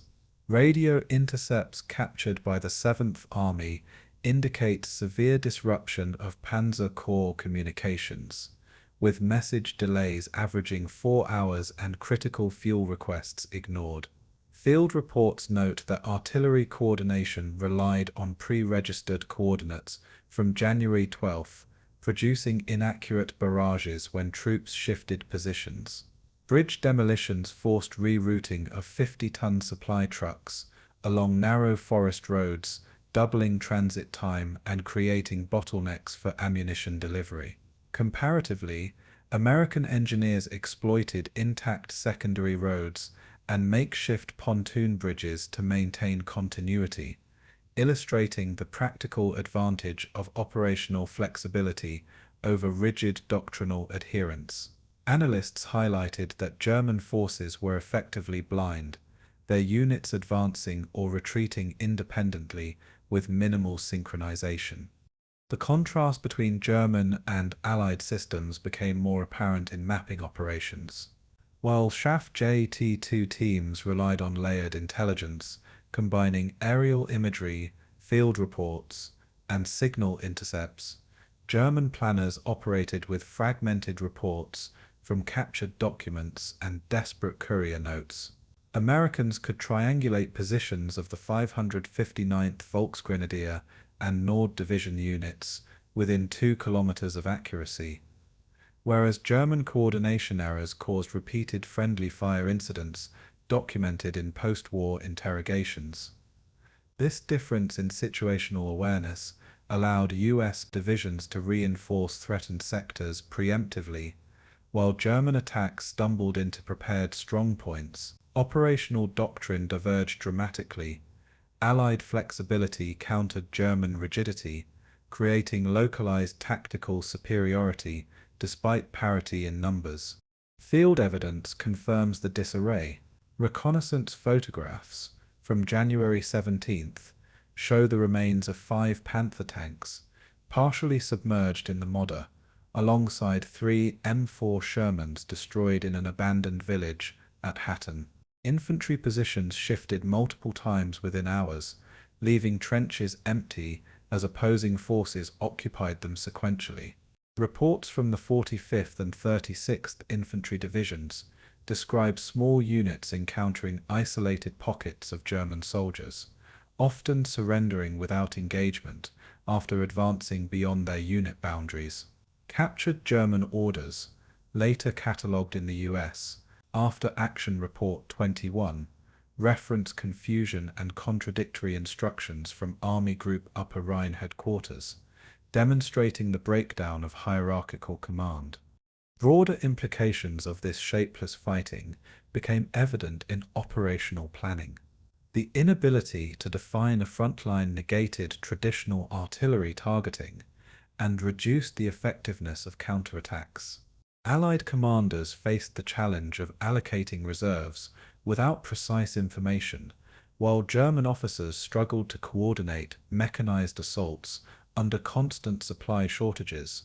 Comparisons to the late Eastern Front in the winter of 1944 reveal a similar pattern, where Soviet advances exploited German rigidity and logistical collapse to gain momentum without frontal breakthroughs. Analysts recognized that Hitler's insistence on continuous offensive action had produced attrition disproportionate to territorial gains, exposing the strategic bankruptcy of the operation. Additional supporting evidence comes from captured German deserters and prisoner interviews. Individuals from the 17th SS Panzergrenadier and Nord divisions reported moving unit by unit, with no orders from headquarters, often improvising crossings of frozen streams and bypassing destroyed roads. Fuel shortages restricted armored support, forcing panzer crews to abandon vehicles after a maximum of 60 kilometers, while infantry carried 40 to 60 kilograms of supplies on foot through snow-choked forests. These first-hand accounts reinforced intelligence estimates and highlighted the human cost of a command system in disarray. American reconnaissance corroborated these testimonies with observations of uncoordinated columns and abandoned positions. Human and operational consequences were severe. Soldiers endured extreme weather, continuous artillery, and sporadic infantry engagement with minimal coordination. Casualty numbers approached 30,000, producing rotating reinforcements that strained medical and logistical resources. Morale fluctuated widely. American letters from the front describe relief at surviving chaotic engagements, yet frustration with unpredictable enemy movements, while German accounts emphasize exhaustion and disillusionment. The lack of coherent orders contributed to erratic combat outcomes, reducing the probability of achieving operational objectives and prolonging the battle's duration. By January 18, 1945, Allied intelligence recognized that Nordwind had ceased functioning as a coherent offensive. The shapeless brawl illustrated the Wehrmacht's collapse of command coherence, while American G2 analysts could finally anticipate weak points for the impending counterattack. January 20, 1945, Haguenau, Alsace, France. The first shafts of morning sun broke through weeks of dense fog, illuminating M4A 3E8 Sherman tanks of the U.S. 14th Armored Division as they rumbled into pre-assigned positions along Route Nationale 27, their 75mm guns glinting in the pale light. French 2nd Armored Division columns moved in parallel, their AMX-13 light tanks advancing through the frozen vineyards, tricolour banners tied to antennas fluttering in the cold wind. Air-ground coordination had finally been restored after 3 days of dense fog had grounded reconnaissance P-47 Thunderbolts, allowing forward air controllers to mark retreating German columns with smoke rockets. Intelligence officers in Haguenau monitored German radio chatter, indicating disorganized withdrawals, while logistics teams calculated fuel consumption to ensure a 70-kilometer advance without halting. The stage was set for a mechanized counterstroke that could reclaim Alsatian villages lost since January 2nd. Technical analysis of the counteroffensive reveals meticulous planning and precise synchronization between armor and air support. Artillery regiments of the 14th Armored, including the 90th Field Artillery Battalion with M7 priests, laid preparatory fire on the western approaches to Rittershoffen, timed to coincide with aerial strikes from the 406th Fighter Group.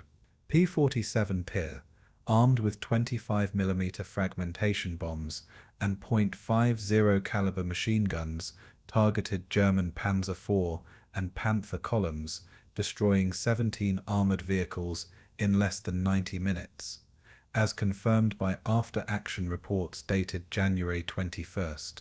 Meanwhile, French engineers rigged demolished bridges with temporary Bailey span crossings, allowing the AMX-13 CIS to maintain momentum at a sustained speed of 20 km per hour despite snow-choked roads. Coordination errors of earlier phases, such as misaligned artillery zones, were minimized through daily synchronization meetings led by General Alexander Patch and General John de Ledre de Tassigny. Comparing Allied mechanized operations to the exhausted German defenses underscores operational disparities, whereas US and French armor exploited radio-linked command nets and pre-planned aerial interdiction. German units relied on disconnected courier messages and improvised fuel rationing, limiting Panther and Tiger deployment to less than 60% operational strength. Allied tank destroyers, including M36 Jacksons, ambushed German armored formations in hedgerow-lined avenues, scoring multiple penetrations per vehicle, contrasting sharply with the German doctrine of massed armored columns vulnerable to air attacks. The Allies' flexibility and initiative compensated for reduced numerical superiority, while German units reacted rather than directed engagements, creating cascading retreats across the Haguenau plain. Field reports confirmed the immediate results of the counterstroke. By January 21st, US 14th Armored Division destroyed 29 German tanks and 12 self-propelled guns, while French 2nd Armored Forces recaptured 5 villages, inflicting estimated casualties of 600 enemy soldiers. Infantry units exploited gaps in the German line created by airstrikes and artillery suppression, engaging in close-quarters combat for factory districts and schoolhouses in Wingersheim and Bischwiller. Captured orders from the 559th Volksgrenadier Division indicate that command anticipated a withdrawal, confirming that Allied pressure had accelerated German disengagement. Engineers reported clearing roads blocked by destroyed panzers within 12 hours, restoring supply lines essential for continuous armored advance. Broader implications became evident as the counterstroke developed. The shift from defensive posture to aggressive advance within 72 hours demonstrated the operational elasticity of combined Allied forces. The Southern Front, previously destabilized by Nordwind's chaos, transformed into a controlled advance, reclaiming territory while preserving armored and infantry strength. Comparisons to earlier phases of the Ardennes campaign reveal the strategic benefit of integrated air-ground operations under clear weather conditions. Intelligence intercepts from January 20th indicate German panic, with orders to delay retreating columns suggesting recognition of imminent encirclement. Additional evidence emerges from French intelligence contributions. Local resistance networks in Haguenau and Suflenheim provided real-time updates on German withdrawal routes, allowing armored units to avoid ambushes and prioritize vulnerable columns for engagement. Reconnaissance photographs confirmed the destruction of 5 fuel trucks and 7 supply wagons, further hindering the German ability to regroup. Combined with aerial interdiction, this intelligence enabled Allied commanders to anticipate German movements with a level of precision absent in the initial phase of Nordwind. After-action reports, catalogued in the U.S. 3rd Army G2 archive, cite the coordinated exploitation of terrain and local intelligence as decisive factors in halting the German southern thrust.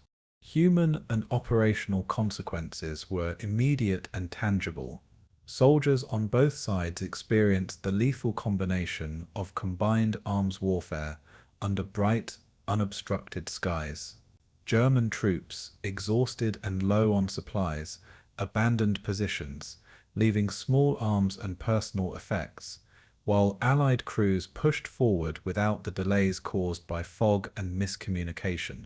Civilian populations in recaptured villages witnessed liberation after 2 weeks of occupation, providing both morale boost and logistical relief as locals assisted in clearing debris and marking safe passage routes. General Jacob Devers transmitted a radio message to General Dwight Eisenhower on January 20th. The Southern Front is secured, signaling both operational success and the restored stability of the front. By January 22nd, 1945, the counterstroke had established a secure corridor from Haguenau to the Modder River, reversing the momentum of Nordwind in less than 72 hours. Mechanized units maintained pursuit, while engineers repaired damaged bridges and cleared craters, allowing infantry and armor to operate in concert. The effectiveness of integrated air-ground coordination, combined with local intelligence and operational flexibility, ensured that the Germans could no longer mount effective resistance in the southern sector. January 24, 1945, Saverne, Alsace, France. Field hospitals established in converted schoolhouses and commandeered barns overflowed with casualties from the Hatten, Rittershoffen and Wingen-sur-Modder sectors. Red Cross stretchers lined every corridor, and stoves burned constantly to keep frostbitten soldiers from succumbing to hypothermia. Medics of the U.S. 36th Infantry Division documented more cases of frostbite, 738, reported by January 25th, than combat wounds, a direct consequence of sub-zero temperatures combined with insufficient winter gear. German prisoners of war, numbering over 17,000, according to Red Cross records, were transported under guard, many visibly frostbitten, their boots shredded, clothing threadbare, and eyes hollow with disbelief at the speed of Allied advances. French civilians returned cautiously to towns like Rittershoffen, where entire blocks had been reduced to rubble, marking streets with chalk to indicate mine clearance. Technical examination of casualty and medical data reveals the scale of logistical strain. Army after-action reports detail that field hospitals received over 1,500 patients per day at peak, with portable X-ray units and mobile surgical teams operating in shifts exceeding 12 hours. Frostbite injuries ranged from superficial first-degree lesions to full gangrene, requiring amputation in 62 documented cases, while combat trauma included 24 shrapnel-related deaths and 71 gunshot wounds.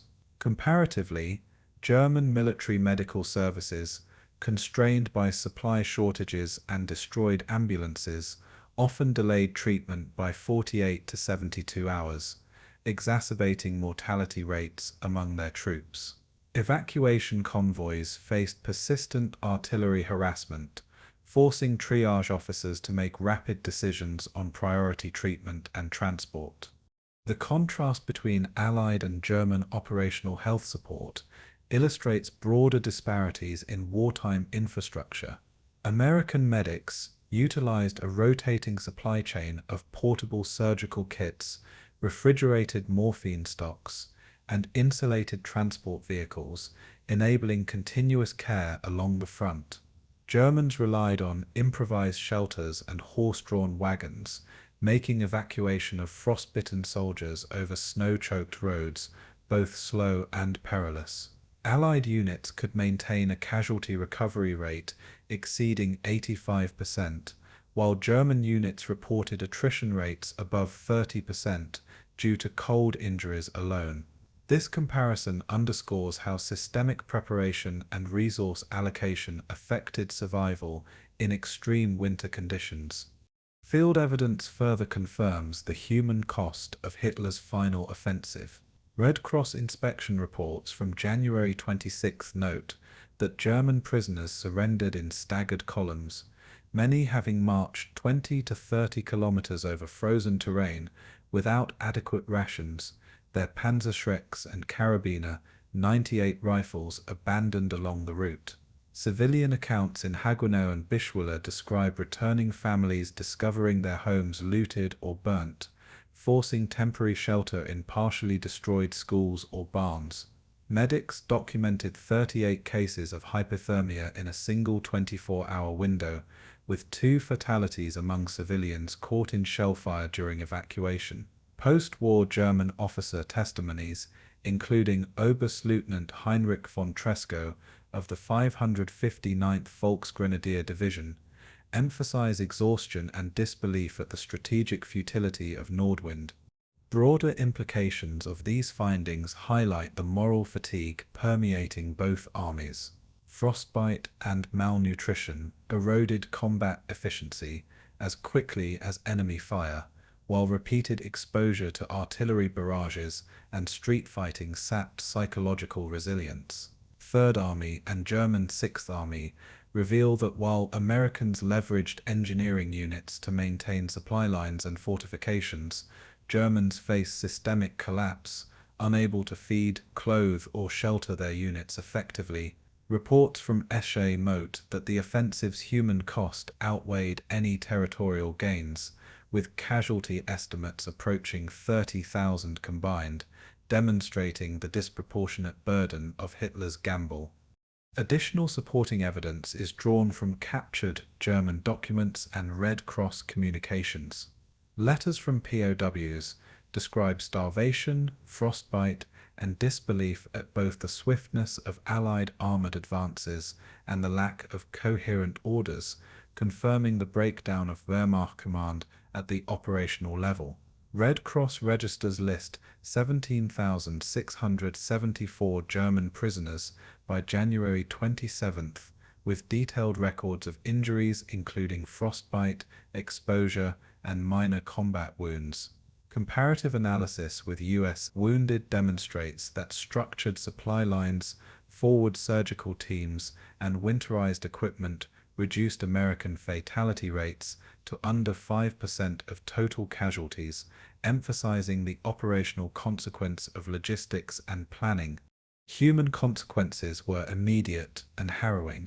Medics labored under continuous stress, prioritizing survival over morale, amputating frostbitten limbs to prevent sepsis, and coordinating transportation along roads littered with destroyed vehicles.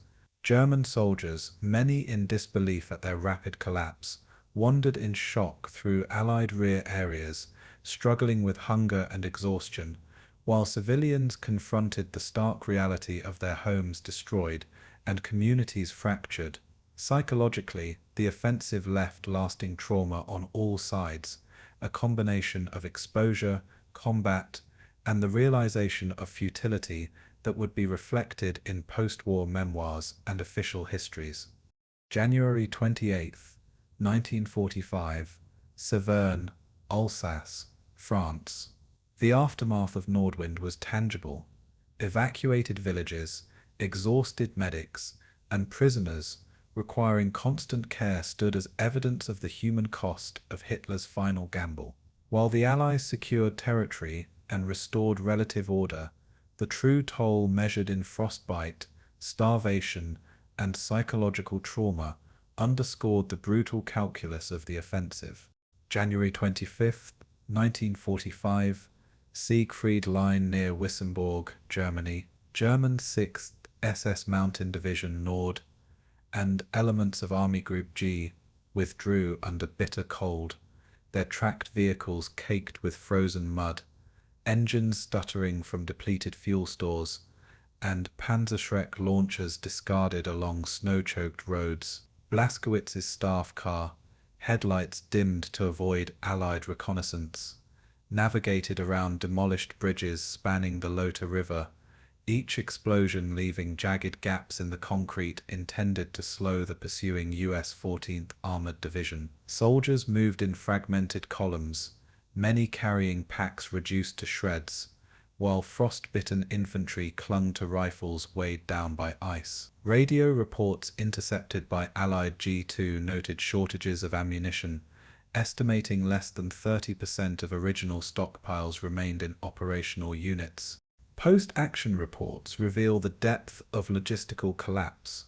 Army Group G's fuel reserves were calculated at just 350 litres per regiment, barely sufficient for mechanized withdrawal over the 10-kilometre advance to defensive positions along the Rhine.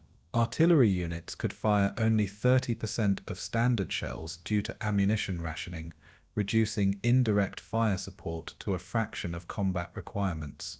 Engineers documented that 5 of 7 major bridges over the Modder and Lauter rivers had been destroyed with charges totaling over 600 kilograms of TNT, slowing US pursuit but further constraining German mobility. Compared with the Allies' fuel stockpiles of 15,000 litres per armoured brigade, German forces faced near-total immobility beyond short bursts. A comparison of operational coherence emphasizes the imbalance.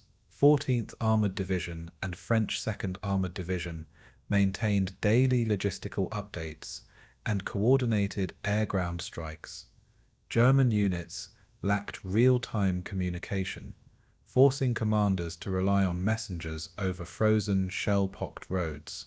Desertion rates skyrocketed, with up to 12% of personnel abandoning positions during movement from January 25th to 27th, whereas American units averaged less than 1% non-combat attrition. This disparity highlights a structural failure in German high command and the practical superiority of Allied combined arms doctrine in the West.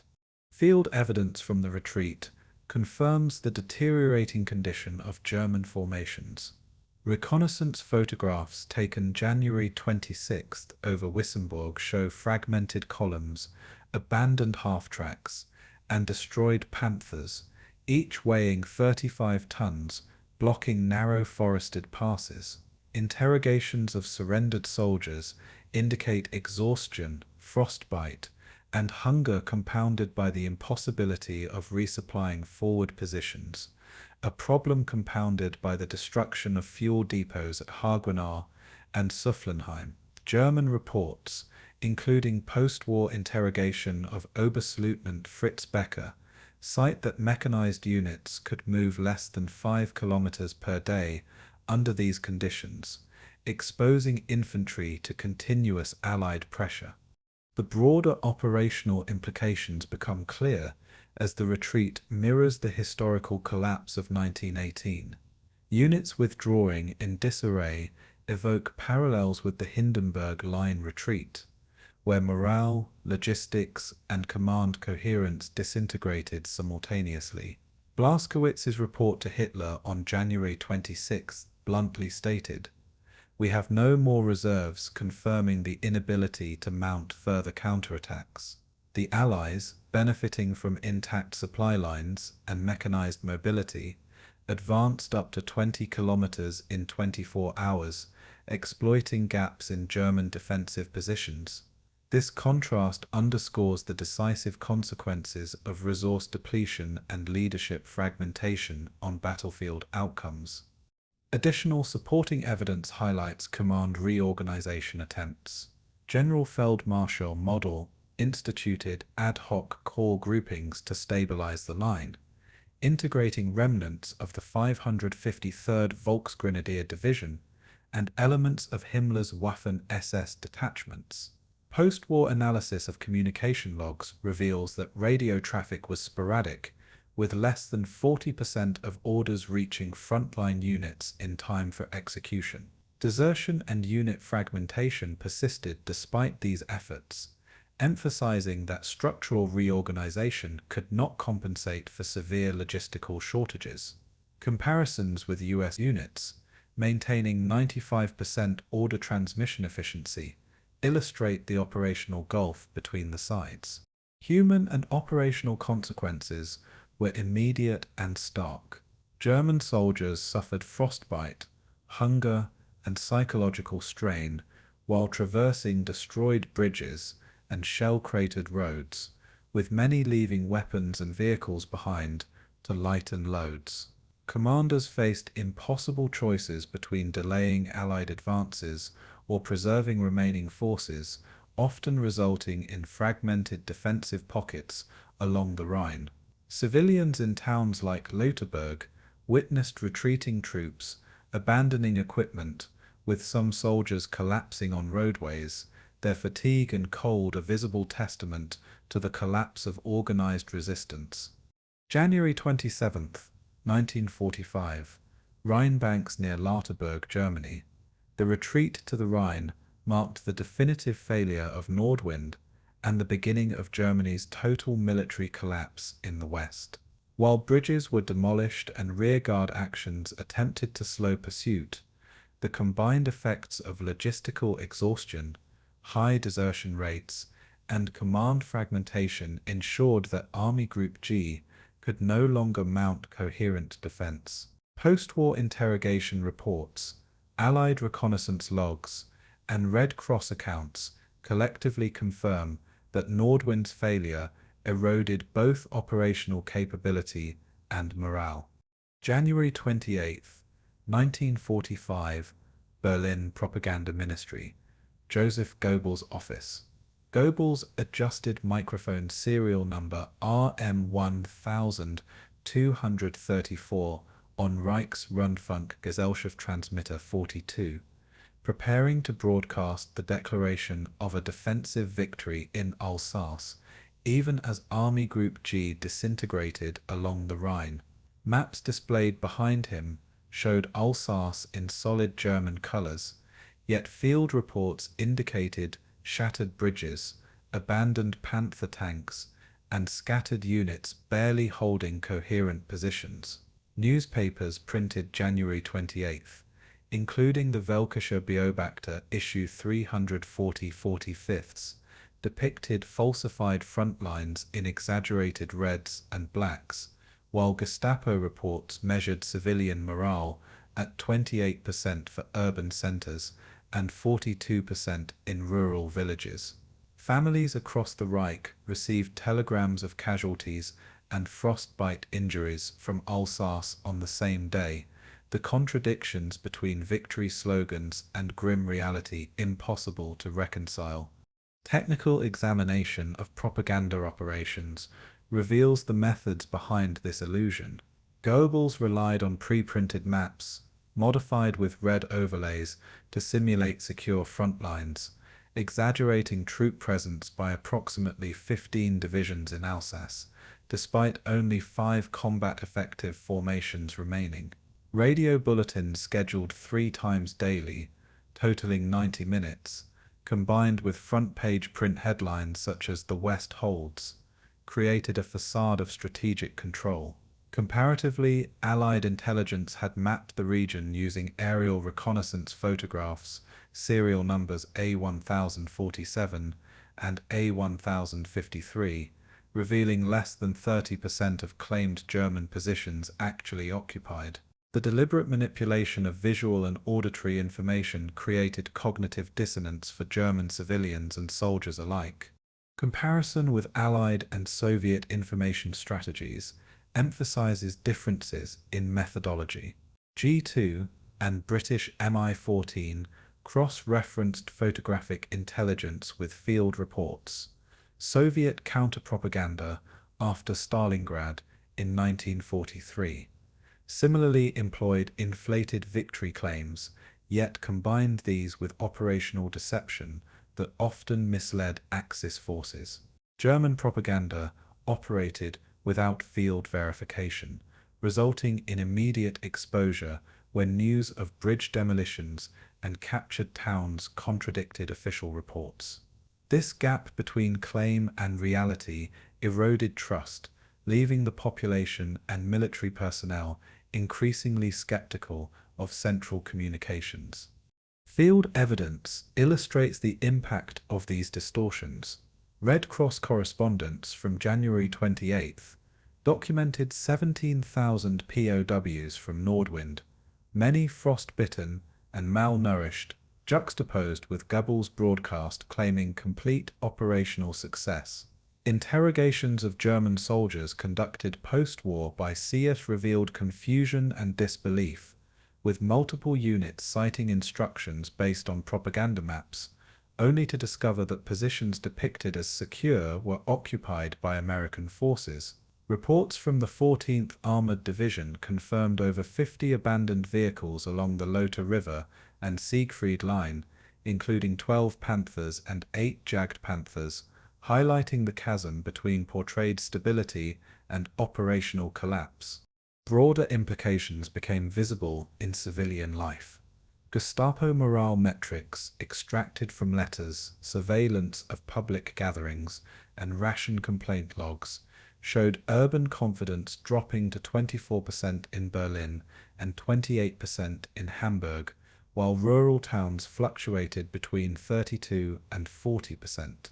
Families receiving official victory bulletins while simultaneously mourning relatives from frostbite or combat injuries experienced cognitive shock, a psychological toll unmatched in prior propaganda campaigns. The dissonance between triumphant rhetoric and tangible loss created a vacuum of trust in state messaging, eroding the very social cohesion Goebbels sought to maintain.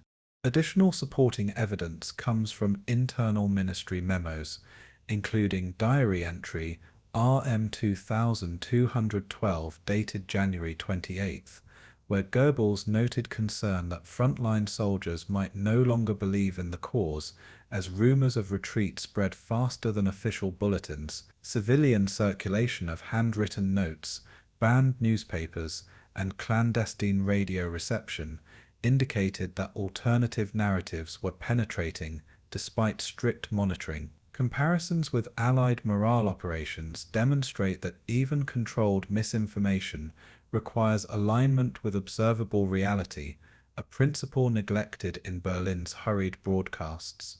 Human and operational consequences were immediate. Soldiers returning from Alsace reported encountering civilians who refused to salute, while conscripts and Volksgrenadiers members hesitated to man defensive positions based on propaganda orders.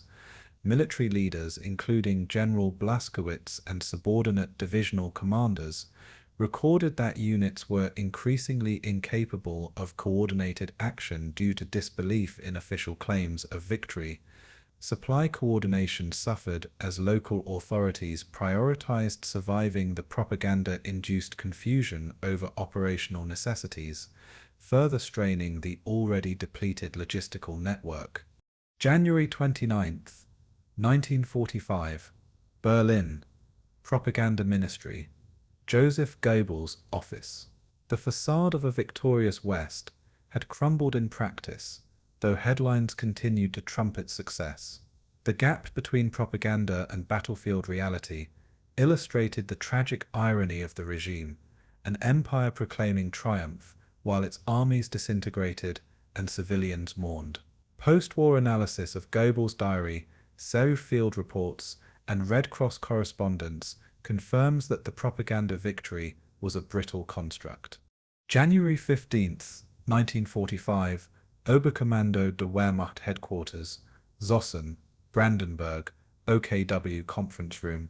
Analysts spread maps serial numbers OKW 1123 and OKW 1124 across a polished oak table, highlighting the positions of Army Group G and 7th Army along the Alsatian front. Intercepted orders from Hitler, signed January 12th, demanded that 3 armoured divisions advance 25 kilometers per day, while holding every village along the Lauter River, an objective logistically impossible given existing fuel stocks of only 42% of planned allocation. Communications logs indicated that radio frequencies used by Panzer Lehr Division and the 21st Panzergrenadier Regiment were constantly jammed by Allied electronic countermeasures, further undermining operational cohesion. Allied after-action reports noted an army sacrificed for geography,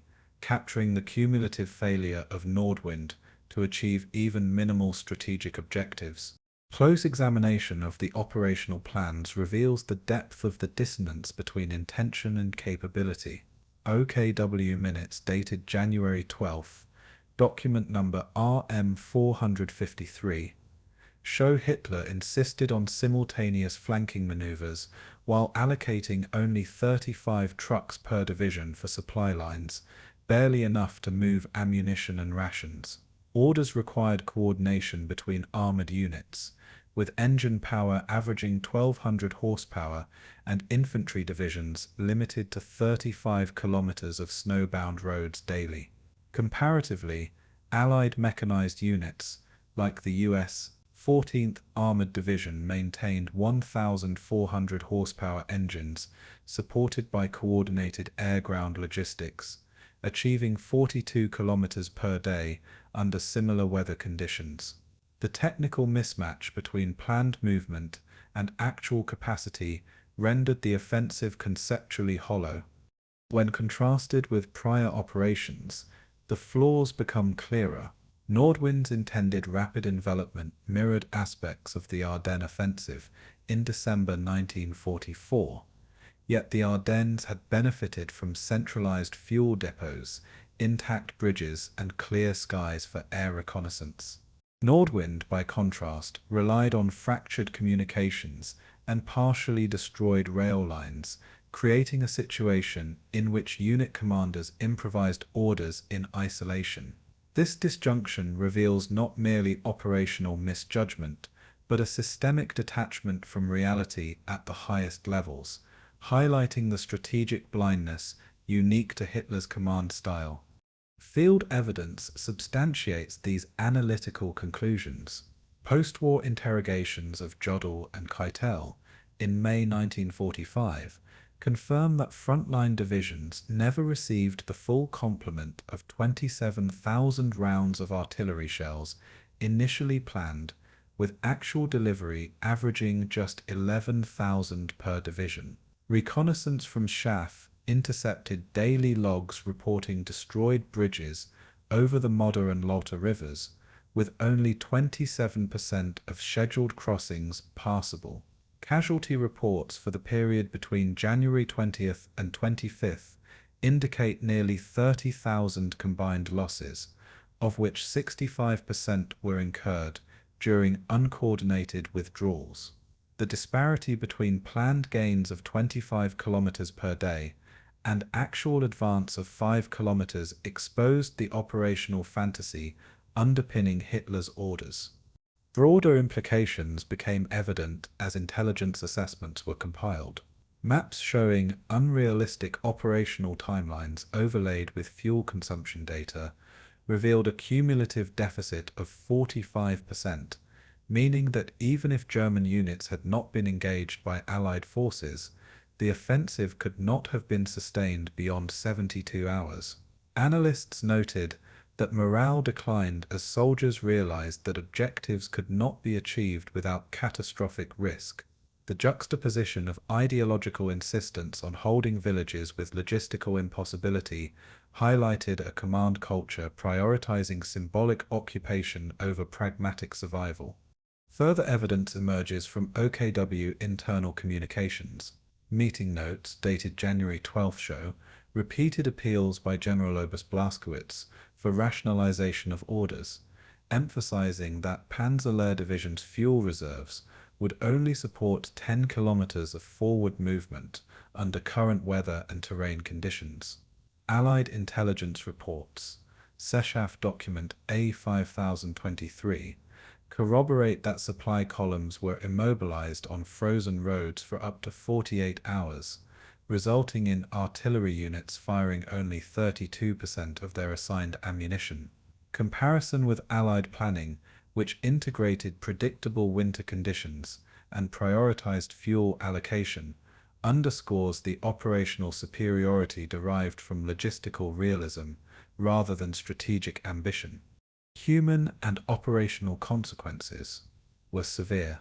Commanders improvising in isolation led to disjointed retreats, higher desertion rates exceeding 15% within armored divisions, and the breakdown of cohesive defensive lines. Soldiers encountered contradictory orders, some demanding forward assault while others directed withdrawal, fostering confusion that compounded losses. Interrogations revealed that many officers began to disregard Hitler's directives entirely, focusing instead on preserving remaining forces, a tacit acknowledgement that strategic objectives were unattainable.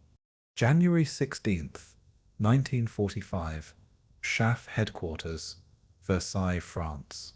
Analysts compiled final summaries demonstrating that Nordwind's conceptual design was fundamentally flawed, serving more as an ideological statement than a viable military operation.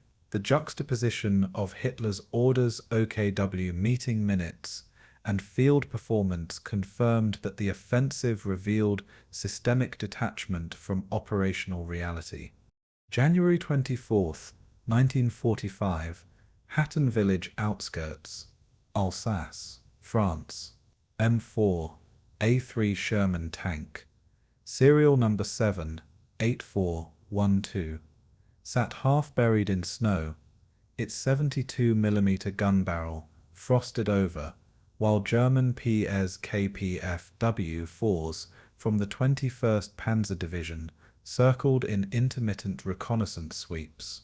Temperatures hovered at -15 degrees Celsius, forcing infantrymen from both sides to wear layered woolen uniforms, overcoats and makeshift mittens, yet frostbite cases still surged to 15% of front-line troops.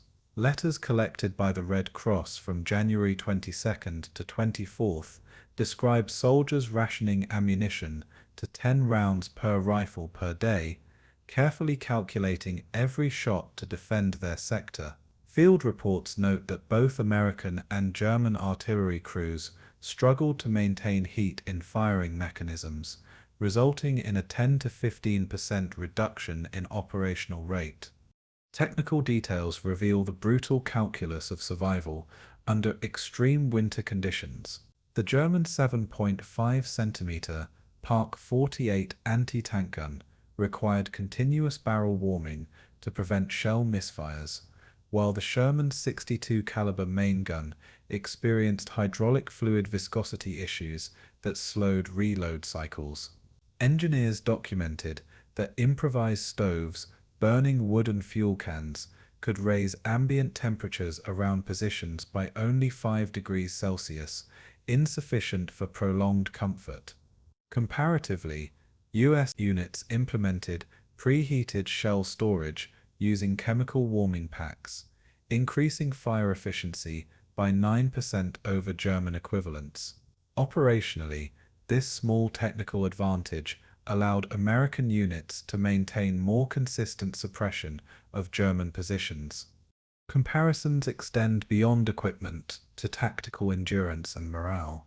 14th Armored Division troops often rotated positions every 6 hours to prevent hypothermia, while German infantry, constrained by fractured command lines and insufficient winter gear, averaged only 4-hour rotations before exhaustion set in. Field psychology reports noted that German soldiers displayed signs of extreme cognitive strain after consecutive 24-hour shifts, with errors in target identification rising by 32%. American units, benefiting from improved logistics and supply lines, maintained 95% operational readiness despite identical environmental stressors. The disparity illustrates how endurance was not merely physical, but intrinsically linked to organizational support and supply chain integrity. Evidence from field correspondence underscores the human toll. Red Cross documents, specifically case files RC 1124 through RC 1131, reveal that 73 soldiers from the 21st Panzer Division were admitted with second-degree frostbite, while U.S. casualty logs report 56 similar cases within the 14th Armored Division. Letters describe soldiers' improvisation with cardboard liners in boots and hasty snow trenches to shield from wind chill, emphasizing the ingenuity born of desperation. Psychological strain assessments report high levels of acute stress disorder, yet both sides continued to man defensive positions despite injuries and exhaustion. Operational consequences included slowed advances and frequent misfires, creating tactical stalemates where the front lines barely shifted. The broader implications of endurance become apparent when considering the futility of the effort. Military planners recognized that despite heroic resistance, territorial gains were negligible and resources nearly depleted. Both sides expended close to 2,000 artillery rounds per day along a 2-kilometer front, yet positions remained largely unchanged. The sheer human expenditure for minimal strategic advantage highlighted the contrast between bravery and utility, raising questions about the purpose of sacrifice under impossible conditions. Intelligence summaries post-battle noted that 10 kilometers of defensive positions required 32 hours of continuous labor to fortify, yet would be abandoned within 72 hours due to operational attrition. Additional evidence from post-war interviews sheds light on the enduring human dimension. Veteran John L. Henderson, U.S. 14th Armored Division, recalled, "We fired when we had to, slept when we could, but the cold was the enemy no one counted." Similarly, German Gefreiter Hans Müller described using hand grenades not only for combat, but to generate heat in small bunkers, underscoring improvisation under extreme stress. Supply shortages forced both sides to ration food to 800 calories per day, compared to pre-battle allocations of 2,500 calories, compounding physical strain. Comparing these measures, endurance was achieved more through adaptation than institutional planning, contrasting sharply with Allied logistical foresight. Human and operational consequences were profound and lasting. Soldiers suffered frostbite, trench foot, and hypothermia, with hospital admissions increasing by 40% compared to previous winter campaigns. Desertion rates, although low, reflected moral exhaustion rather than tactical disloyalty, as men struggled to reconcile continued fighting with negligible strategic outcomes. Letters preserved in the National Archives show soldiers expressing mixed pride and despair, a duality capturing the essence of human endurance in a situation devoid of conventional victory. Decisions made under these pressures often involved improvisation that saved lives but had no effect on the front line map. January 25, 1945, Hatten Village Centre, Alsace, France. As dawn broke over frozen fields, survivors from both armies paused to observe the devastated landscape strewn with spent shells, destroyed vehicles, and abandoned equipment. The endurance of soldiers during these final days, surviving on minimal ammunition, improvised heating, and sheer determination, marked both a climax of human resilience and a foreshadowing of the imminent liberation that would follow. February 1st, 1945, SECAF Headquarters, Versailles, France. A thick stack of operational orders, each stamped with serial numbers, ranging from 02,174 to 02,198, lay spread across General Jacob L. Devers' oak table, detailing unit positions for the 7th Army's upcoming Rhineland advance. Maps, drawn at a scale of 1 to 50,000, highlighted Saar River bridgeheads and potential crossing sites, with highlighted zones indicating artillery coverage of up to 3 kilometers in depth. Intelligence summaries noted that post-Nordwind, American forces had suffered material losses of approximately 70 M4, 3 Sherman tanks, and 120 half-tracks, yet replacements from depots in Metz and Nancy promised readiness within 7 days. Engineers calculated that pontoon bridges could support 30 tons per axle, sufficient for medium armor and supply convoys, though river currents reached 4 meters per second, complicating construction. Technical analysis of unit reorganization revealed extensive shifts. The 7th Army reassigned 3 infantry divisions, including the 79th, 80th, and 90th Infantry Divisions, into forward positions while combining artillery support under the XVth Corps headquarters. Ammunition stockpiles were consolidated, with daily rations calculated at 65 shells per 105 mm howitzer and 45 rounds per 155 mm howitzer, designed to maintain continuous bombardment for 72 hours. Comparatively, German reserves along the west bank of the Rhine had only 40% of their prescribed artillery ammunition, reducing counter-battery efficiency and limiting defensive fire density. The operational implication was clear: the Allies could sustain pressure longer than the German defenders could respond effectively. Strategic comparisons between the northern and southern fronts revealed divergent challenges. In the north, the First Army faced fortified Siegfried Line positions with heavier minefields, whereas in the south, terrain along the Saar allowed relatively faster maneuver but increased exposure to winter flooding. Intelligence reports from Sachaf highlighted that northern artillery units could achieve 95% firing efficiency under ideal conditions, while southern units averaged 83% due to frozen terrain and damaged roads. These differences required Devers and Eisenhower to debate crossing priorities, balancing speed of advance with logistical sustainability. The analysis concluded that a synchronized push, despite environmental variation, would yield the most efficient route toward the Rhine. Field reports confirmed preliminary estimates of force readiness and efficiency. Units of the 7th Army stationed near Saarbrücken demonstrated 72% operational capability, with tank units maintaining engine temperatures via preheated coolant systems, while infantry units endured sub-zero conditions with layered garments and heated bivouac stoves. German reconnaissance indicated that west wall defences along the southern Rhine had been stripped to roughly 55% of their original manpower due to prior engagements and attrition, severely reducing the depth of defence. Combined, these reports suggested that Allied crossing operations could achieve initial bridgeheads within 48 hours if executed under current conditions.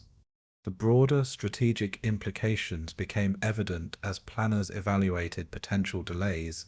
Nordwind's failure, while catastrophic for German morale, extended the European campaign by an estimated 6 weeks according to CA Schaef projections, allowing the Wehrmacht to temporarily reorganize along the Rhine. Losses in armor, totaling 70 tanks and 29 self-propelled guns, imposed temporary operational pauses, yet engineers calculated that reinforced pontoon bridges could expedite movement of 50 armored vehicles per hour, mitigating delays. Allied planners recognized that Hitler's insistence on impossible objectives had granted them both opportunity and caution, emphasizing that careful allocation of force would prevent unnecessary casualties. Additional evidence from correspondence and reports reinforced the complexity of planning. SAAF documents 457A and 4612B detailed logistical recalibrations for fuel distribution, noting that each Sherman required 400 litres of gasoline per operational day, while German Panzer IVs along the Rhine had reserves limited to 200 litres per vehicle. Bridges constructed with prefabricated Bailey sections allowed for rapid deployment, but heavier German Tiger I units, weighing 58 tons, would require reinforced spans, slowing the movement of armour. The combination of meticulous fuel calculations and bridge engineering ensured sustained offensive momentum and highlighted the Allies' capacity to overcome environmental and technical obstacles faster than their opponents. Human and operational consequences were significant and immediate. Troops faced exposure to continued sub-zero temperatures during bridge assembly, yet morale was bolstered by reliable supply chains and structured rotations, unlike German defenders who endured disjointed orders and material shortages. Casualty projections, derived from SAAF statistical models, anticipated a reduction of approximately 20% in frontline injuries compared to previous winter offensives due to improved planning and winterized equipment. Soldiers' letters describe a sense of cautious optimism, with phrases like "ready for the Rhine" appearing repeatedly, reflecting the psychological edge gained from preparation and logistical superiority. February 7th, 1945, Saar Riverbanks, Alsace, France. As Allied bridgeheads solidified and Sherman tanks rumbled across newly constructed pontoons, the path to Germany lay open, yet the cost of Nordwind's failure remained evident in destroyed towns, shattered equipment, and weary troops. February 20th, 1945. Nuremberg Palace of Justice, Germany. Interrogators placed German General Alfred Jodl and Field Marshal Wilhelm Keitel in separate chambers, each marked with file numbers D1945-87 and K1945-92, to discuss the planning and execution of Operation Nordwind. Detailed interrogation transcripts captured Jodl admitting that the offensive's intended penetration of 15 kilometers on the southern front was logistically impossible, while Keitel corroborated that fuel shortages had limited Panzer divisions to 30% of full operational mobility. Simultaneously, Allied historians in Brussels reviewed captured OKW maps, noting that objectives set for January 20th to February 3rd, 1945 were identical to those in Ardennes' December offensive, despite depleted troop strength. The contrast between intended and actual gains was stark. German units averaged a territorial gain of 4 kilometers before halting. Technical examination of operational planning revealed severe deficiencies. Nordwind relied on 72 artillery pieces per division, yet field reports indicated only 49 were functional due to mechanical failures and insufficient shells. Ammunition rationing reduced each infantry company to 150 rounds per rifleman per day, half the requirement for sustained offensive operations. Allied intelligence analysts compared this to their own Rhine crossing preparations, where 75% of units maintained full combat load with uninterrupted artillery support. The practical effect was that German commanders had little choice but to halt offensives prematurely, exposing troops to counterattack. Comparative analysis highlighted stark disparities between strategic intentions and tactical reality. While Allied forces maintained 75 kilometers of contiguous supply lines and redundant fuel depots capable of supporting 5 armored divisions simultaneously, German Nordwind units operated over stretched and partially destroyed roads, with resupply intervals of 36 hours or more. whereas American artillery units could sustain a barrage of 6,500 shells per day across the front. German batteries managed only 2,400.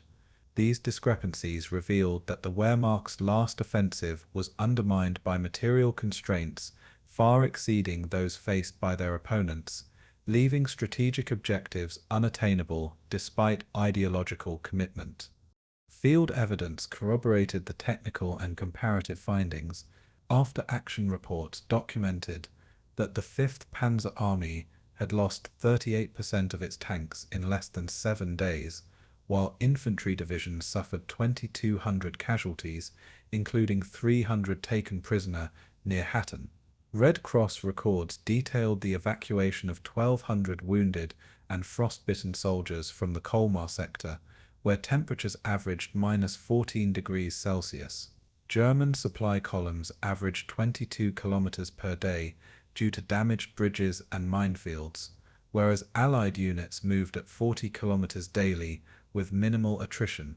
The evidence underscored the futility of persistence under extreme environmental and operational conditions. The broader implications became increasingly clear during post-war analysis.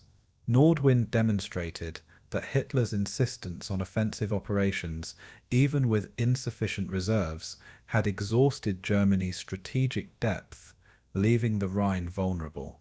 Allied casualty assessments were recalibrated to include exposure and logistical failures, increasing total projected losses by 15% across the 7th Army and adjacent units. Historians in London and Washington later labelled Nordwind as the last offensive of a dead army, emphasizing that fanatic adherence to ideology had overridden prudent operational judgment. Additional supporting evidence emerged from SS-related inquiries. Himmler's suicide on May 23, 1945, and the subsequent dissolution of the SS High Command eliminated central authority, confirming the inability of fanatical units to conduct coordinated defense. War crimes investigations in Alsace documented widespread civilian suffering, with over 1,000 documented fatalities and extensive property destruction linked to forced movement and artillery bombardment. The combined evidence illustrated that Nordwind was not merely a tactical failure, but a moral and operational catastrophe, affecting both soldiers and civilians indiscriminately. Human and operational consequences resonated across the post-war narrative.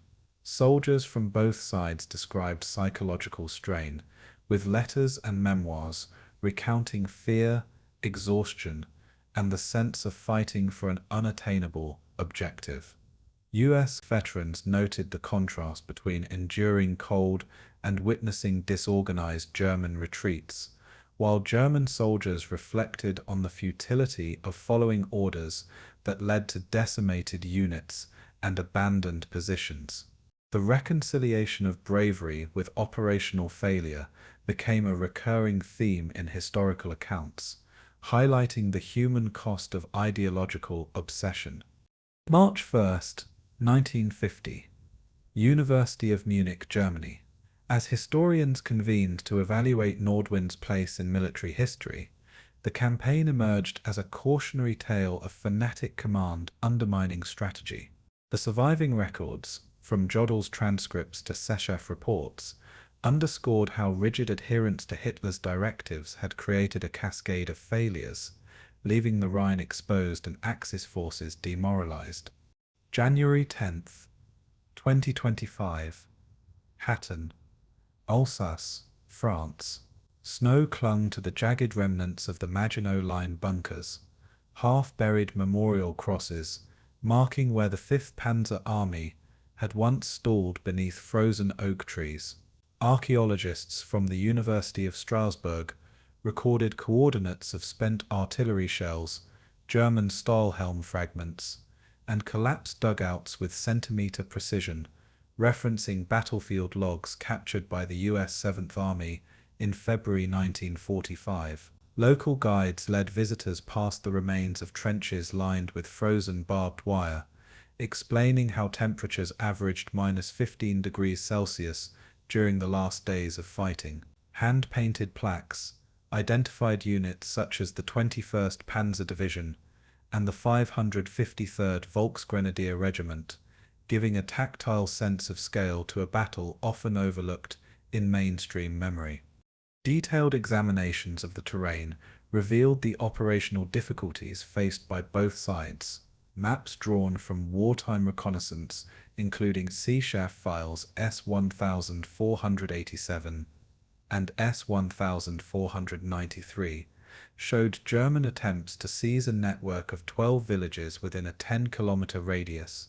Yet post-war topographical surveys indicated that movement through snowdrifts exceeding 70 centimeters slowed infantry to under 2 kilometers per day. Red Cross correspondents noted that German supply trucks could only traverse partially cleared roads for 15 kilometers before mechanical failure. Comparatively, U.S. forces with tracked M4 Sherman units capable of crossing unplowed fields maintained mobility of 6 kilometers per hour under similar conditions. The physical environment had transformed operational plans into a series of grueling improvisations where every frozen creek and shell crater imposed logistical limits. Comparisons between German and Allied endurance became evident through battlefield archaeology. Excavations uncovered 38 spent artillery shells from 10.5 centimeter Lef H-18, howitzers alongside 81 rounds of 105 mm M2A1 howitzer shells used by U.S. units, indicating an artillery density ratio of nearly 2-to-1 in favor of German units.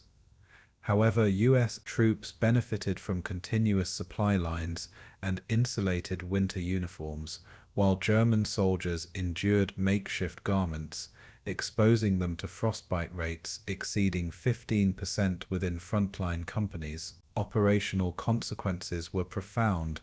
Despite superior numbers of heavy weapons in some sectors, German forces could not capitalize on artillery advantage, and Allied units consistently exploited mobility and protection disparities to hold critical crossroads. Field evidence reinforced these findings.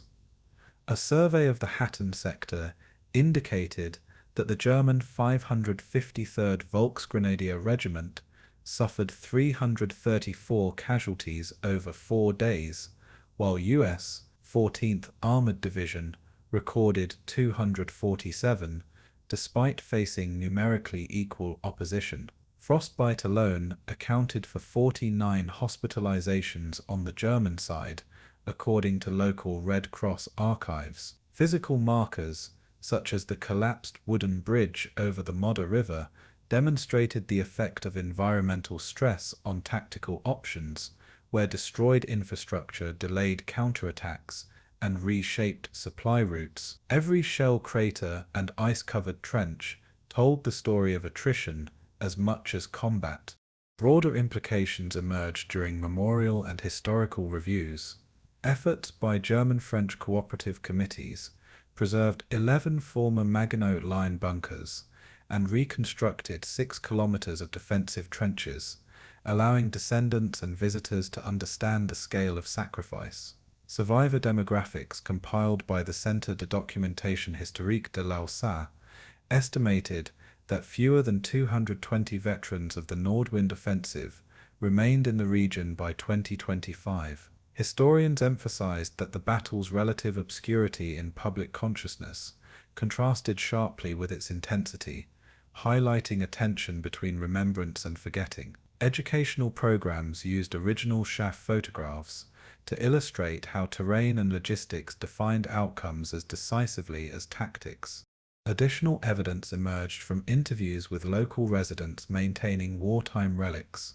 A former caretaker, John Mark Klein, reported preserving over 60 bunkers and logging 87 German and 42 American artifacts, noting that material culture provided an unvarnished perspective often absent from official histories. Archaeological interpretation revealed patterns of repeated troop movements along narrow forest tracks, confirming primary source accounts of both US and German patrol rotations. Comparative studies of unit diaries indicated that while US rotations lasted 12 to 16 hours in the field, German rotations extended up to 32 hours, intensifying exhaustion and lowering operational effectiveness. The contrast underscored how strategic outcomes relied not only on firepower, but also on the human capacity to endure. Human and operational consequences remained palpable on the modern battlefield. Veterans returning to the Modder River described the resonance of frozen currents, recalling how the ice amplified artillery detonations and masked troop movements. Memorial ceremonies recorded over 300 attendees, placing candles along trenches, honoring both German and Allied soldiers. Letters discovered in local archives documented families tracking the fates of 97 missing relatives, emphasizing the enduring psychological toll on communities. Winter conditions combined with intense combat produced a human legacy measured in both casualties and memory, showing that endurance and suffering were intertwined in shaping history. Post-war documentation reinforced the dual narrative of heroism and futility. Studies conducted by French military historians in 2021 cross-referenced battlefield remains with after-action reports, revealing that despite tactical stalemates, the Allied advance into the Rhineland accelerated by 6 weeks due to German exhaustion. Preservation of artifacts, such as 72 helmets recovered from collapsed dugouts and 49 artillery fragments catalogued along forest paths, allowed for detailed reconstruction of troop dispositions. Comparative analysis demonstrated that while German forces achieved temporary positional gains in some sectors, they lacked the logistical support and mobility enjoyed by Allied units, confirming strategic inevitability. January 15, 2025. Hatten, Alsace, France. Standing amid snow-laden ruins and silent memorials, historians and descendants confronted the ghosts of Nordwind, recognizing that the Alsace forests remained a repository of sacrifice and memory. Documentation of over 100 excavated sites, alongside ongoing German-French cooperation to maintain memorials, underscored a commitment to preserving lessons of endurance and consequence. This reflection prepared the narrative for the final epilogue, where the human and strategic legacy of Operation Nordwind would be distilled, emphasizing both remembrance and the enduring cost of war. January 23, 2025. Fosses Ridges, Alsace, France. The first light of dawn brushed the snow-covered fields where the 553rd Volksgrenadier Regiment had once launched its desperate offensive, illuminating fractured bunkers and frozen craters with the same cold clarity that commanders of both sides had faced in January 1945. Archival footage projected onto a portable screen showed the towns of Hatten and Rittershoffen smouldering under artillery fire, their ruins fading into present-day tranquility, streets now lined with chestnut trees instead of barricades. Overhead, the narrator traced the route of the 5th Panzer Army from its original assembly areas near Haguenau, following its stalled advance through 11 kilometers of dense forest and frozen farmland. Detailed examination of the operational data reveals the staggering human cost of this final gamble. Post-war SHAF casualty summaries indicate approximately 70,000 German and 55,000 Allied soldiers were killed, wounded, or missing in action, with cold-induced incapacitation adding an additional 3,000 on each side. Ammunition expenditures documented in US 7th Army logs showed over 15,000 rounds of 105mm artillery and nearly 6,000 infantry mortar shells fired within a single sector over 4 days. German logistical reports highlighted that fuel shortages restricted Tiger I tanks to 3 operational hours per day, and Panther units averaged only 12 kilometers of movement before mechanical failure. The disparity between intended operational tempo and actual achievement exposed the limits of mechanical and human endurance under extreme winter conditions. Comparative analysis between the opening campaigns of 1939 and Nordwind underscores the evolution of German strategic overreach. During the invasion of Poland, Army Group South maintained advances of 25 kilometers per day, leveraging mechanized mobility and air superiority, whereas by January 1945, snowdrifts, exhausted personnel, and Allied anti-tank defenses reduced movement to 2 kilometers per day in the same terrain.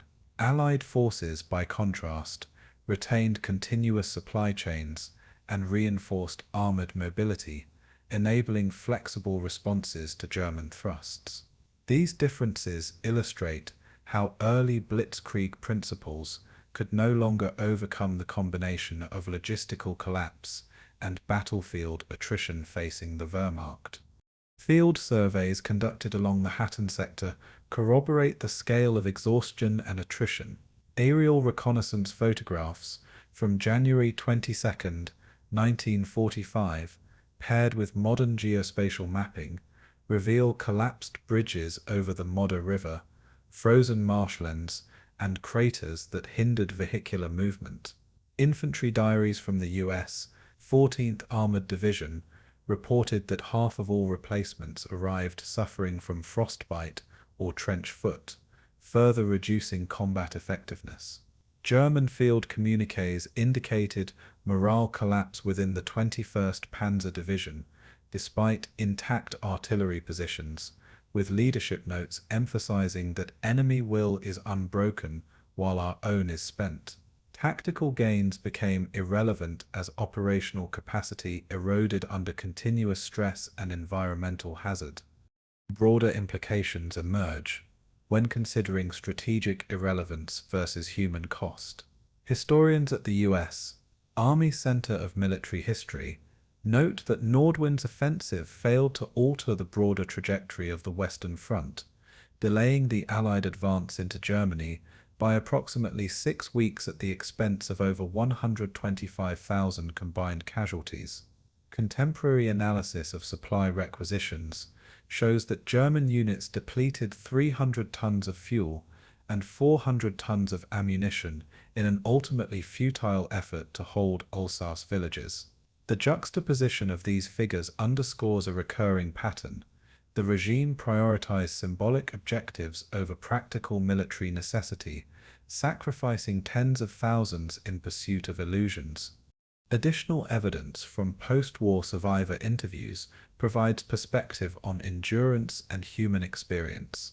Veterans recalled exposure to -15°C temperatures, reliance on improvised winter gear, and the constant sound of artillery ricochets across frozen fields. Letters preserved in the Centre de Documentation Historique de l'Alsace describe attempts to maintain cohesion in isolated companies, with German and American soldiers alike expressing a dissonance between daily survival and strategic purpose. Comparative psychological studies indicate that Allied troops retained higher operational cohesion due to structured rotations and medical support, highlighting the human consequences of command denial. The operational and human tolls of Nordwind remain etched in the landscape. Memorials, including 73 reconstructed bunkers and over 100 field crosses, serve as tangible markers of sacrifice, while battlefield archaeology continues to uncover artifacts such as 42 helmet fragments, 63 spent artillery shells, and remnants of winter rations. These findings reinforce the moral dimension of the campaign, illustrating that despite the absence of strategic success, human endurance achieved feats of resilience and suffering. the frozen ridges, once contested at gunpoint, now embody a silent testament to the cost of ideological obsession and the limits of tactical improvisation. January 23, 2025. Vorziers Ridges, Alsace, France. Standing on the crest overlooking Hatten and Rittershoffen, the narrator reflects that Operation Nordwind was neither victory nor defeat, but a final gasp of a military machine expended on illusions. Archival documentation, including SAF reports, S1487 and S1493, alongside post-war casualty analyses, confirms that the exhaustion of manpower, material, and morale concluded the campaign decisively. The contrast between early German campaigns and Nordwind emphasizes that operational capability, not ideology, ultimately determines outcomes. As dawn breaks over silent fields, the human cost remains palpable, yet the strategic futility is unmistakable. The closing observation frames the documentary's final lesson: wars do not end solely through victories, but through the erosion of illusion and the recognition of limits. The snow-laden Alsace forests, preserved trenches, and memorialized craters serve as both historical record and moral reminder. Across the landscape, remnants of the 553rd Volksgrenadier Regiment, U.S. 14th Armored Division, and 5th Panzer Army converge into a narrative of endurance, miscalculation, and consequence. By juxtaposing human resilience with strategic failure, the story of Nordwind concludes with a reflection on the true cost of fanatic command. The fields remain quiet, the lessons endure,